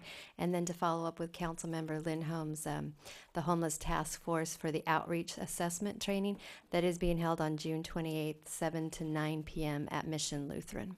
And there's information posted on our website. And that's it. Okay, thank you. Okay, anything else before we adjourn? No, I'm trying to see that. I can't see that clock. It's 9:58. Okay, we are adjourned at 9:58. Mayor, you did have an adjournment in memory. Oh, yes. Thank you for reminding me. I greatly appreciate that. See, I thought I could, because my pages have turned. So we're unadjourned. And we are going to adjourn in memory of 2 community members who were exemplary community volunteers. Victor Cobit, who for many years volunteered at Sea Country with our parade committee, and he was a member of the Senior Center Expansion Committee. And also Cheryl Moore. Cheryl served on several board of directors in our area.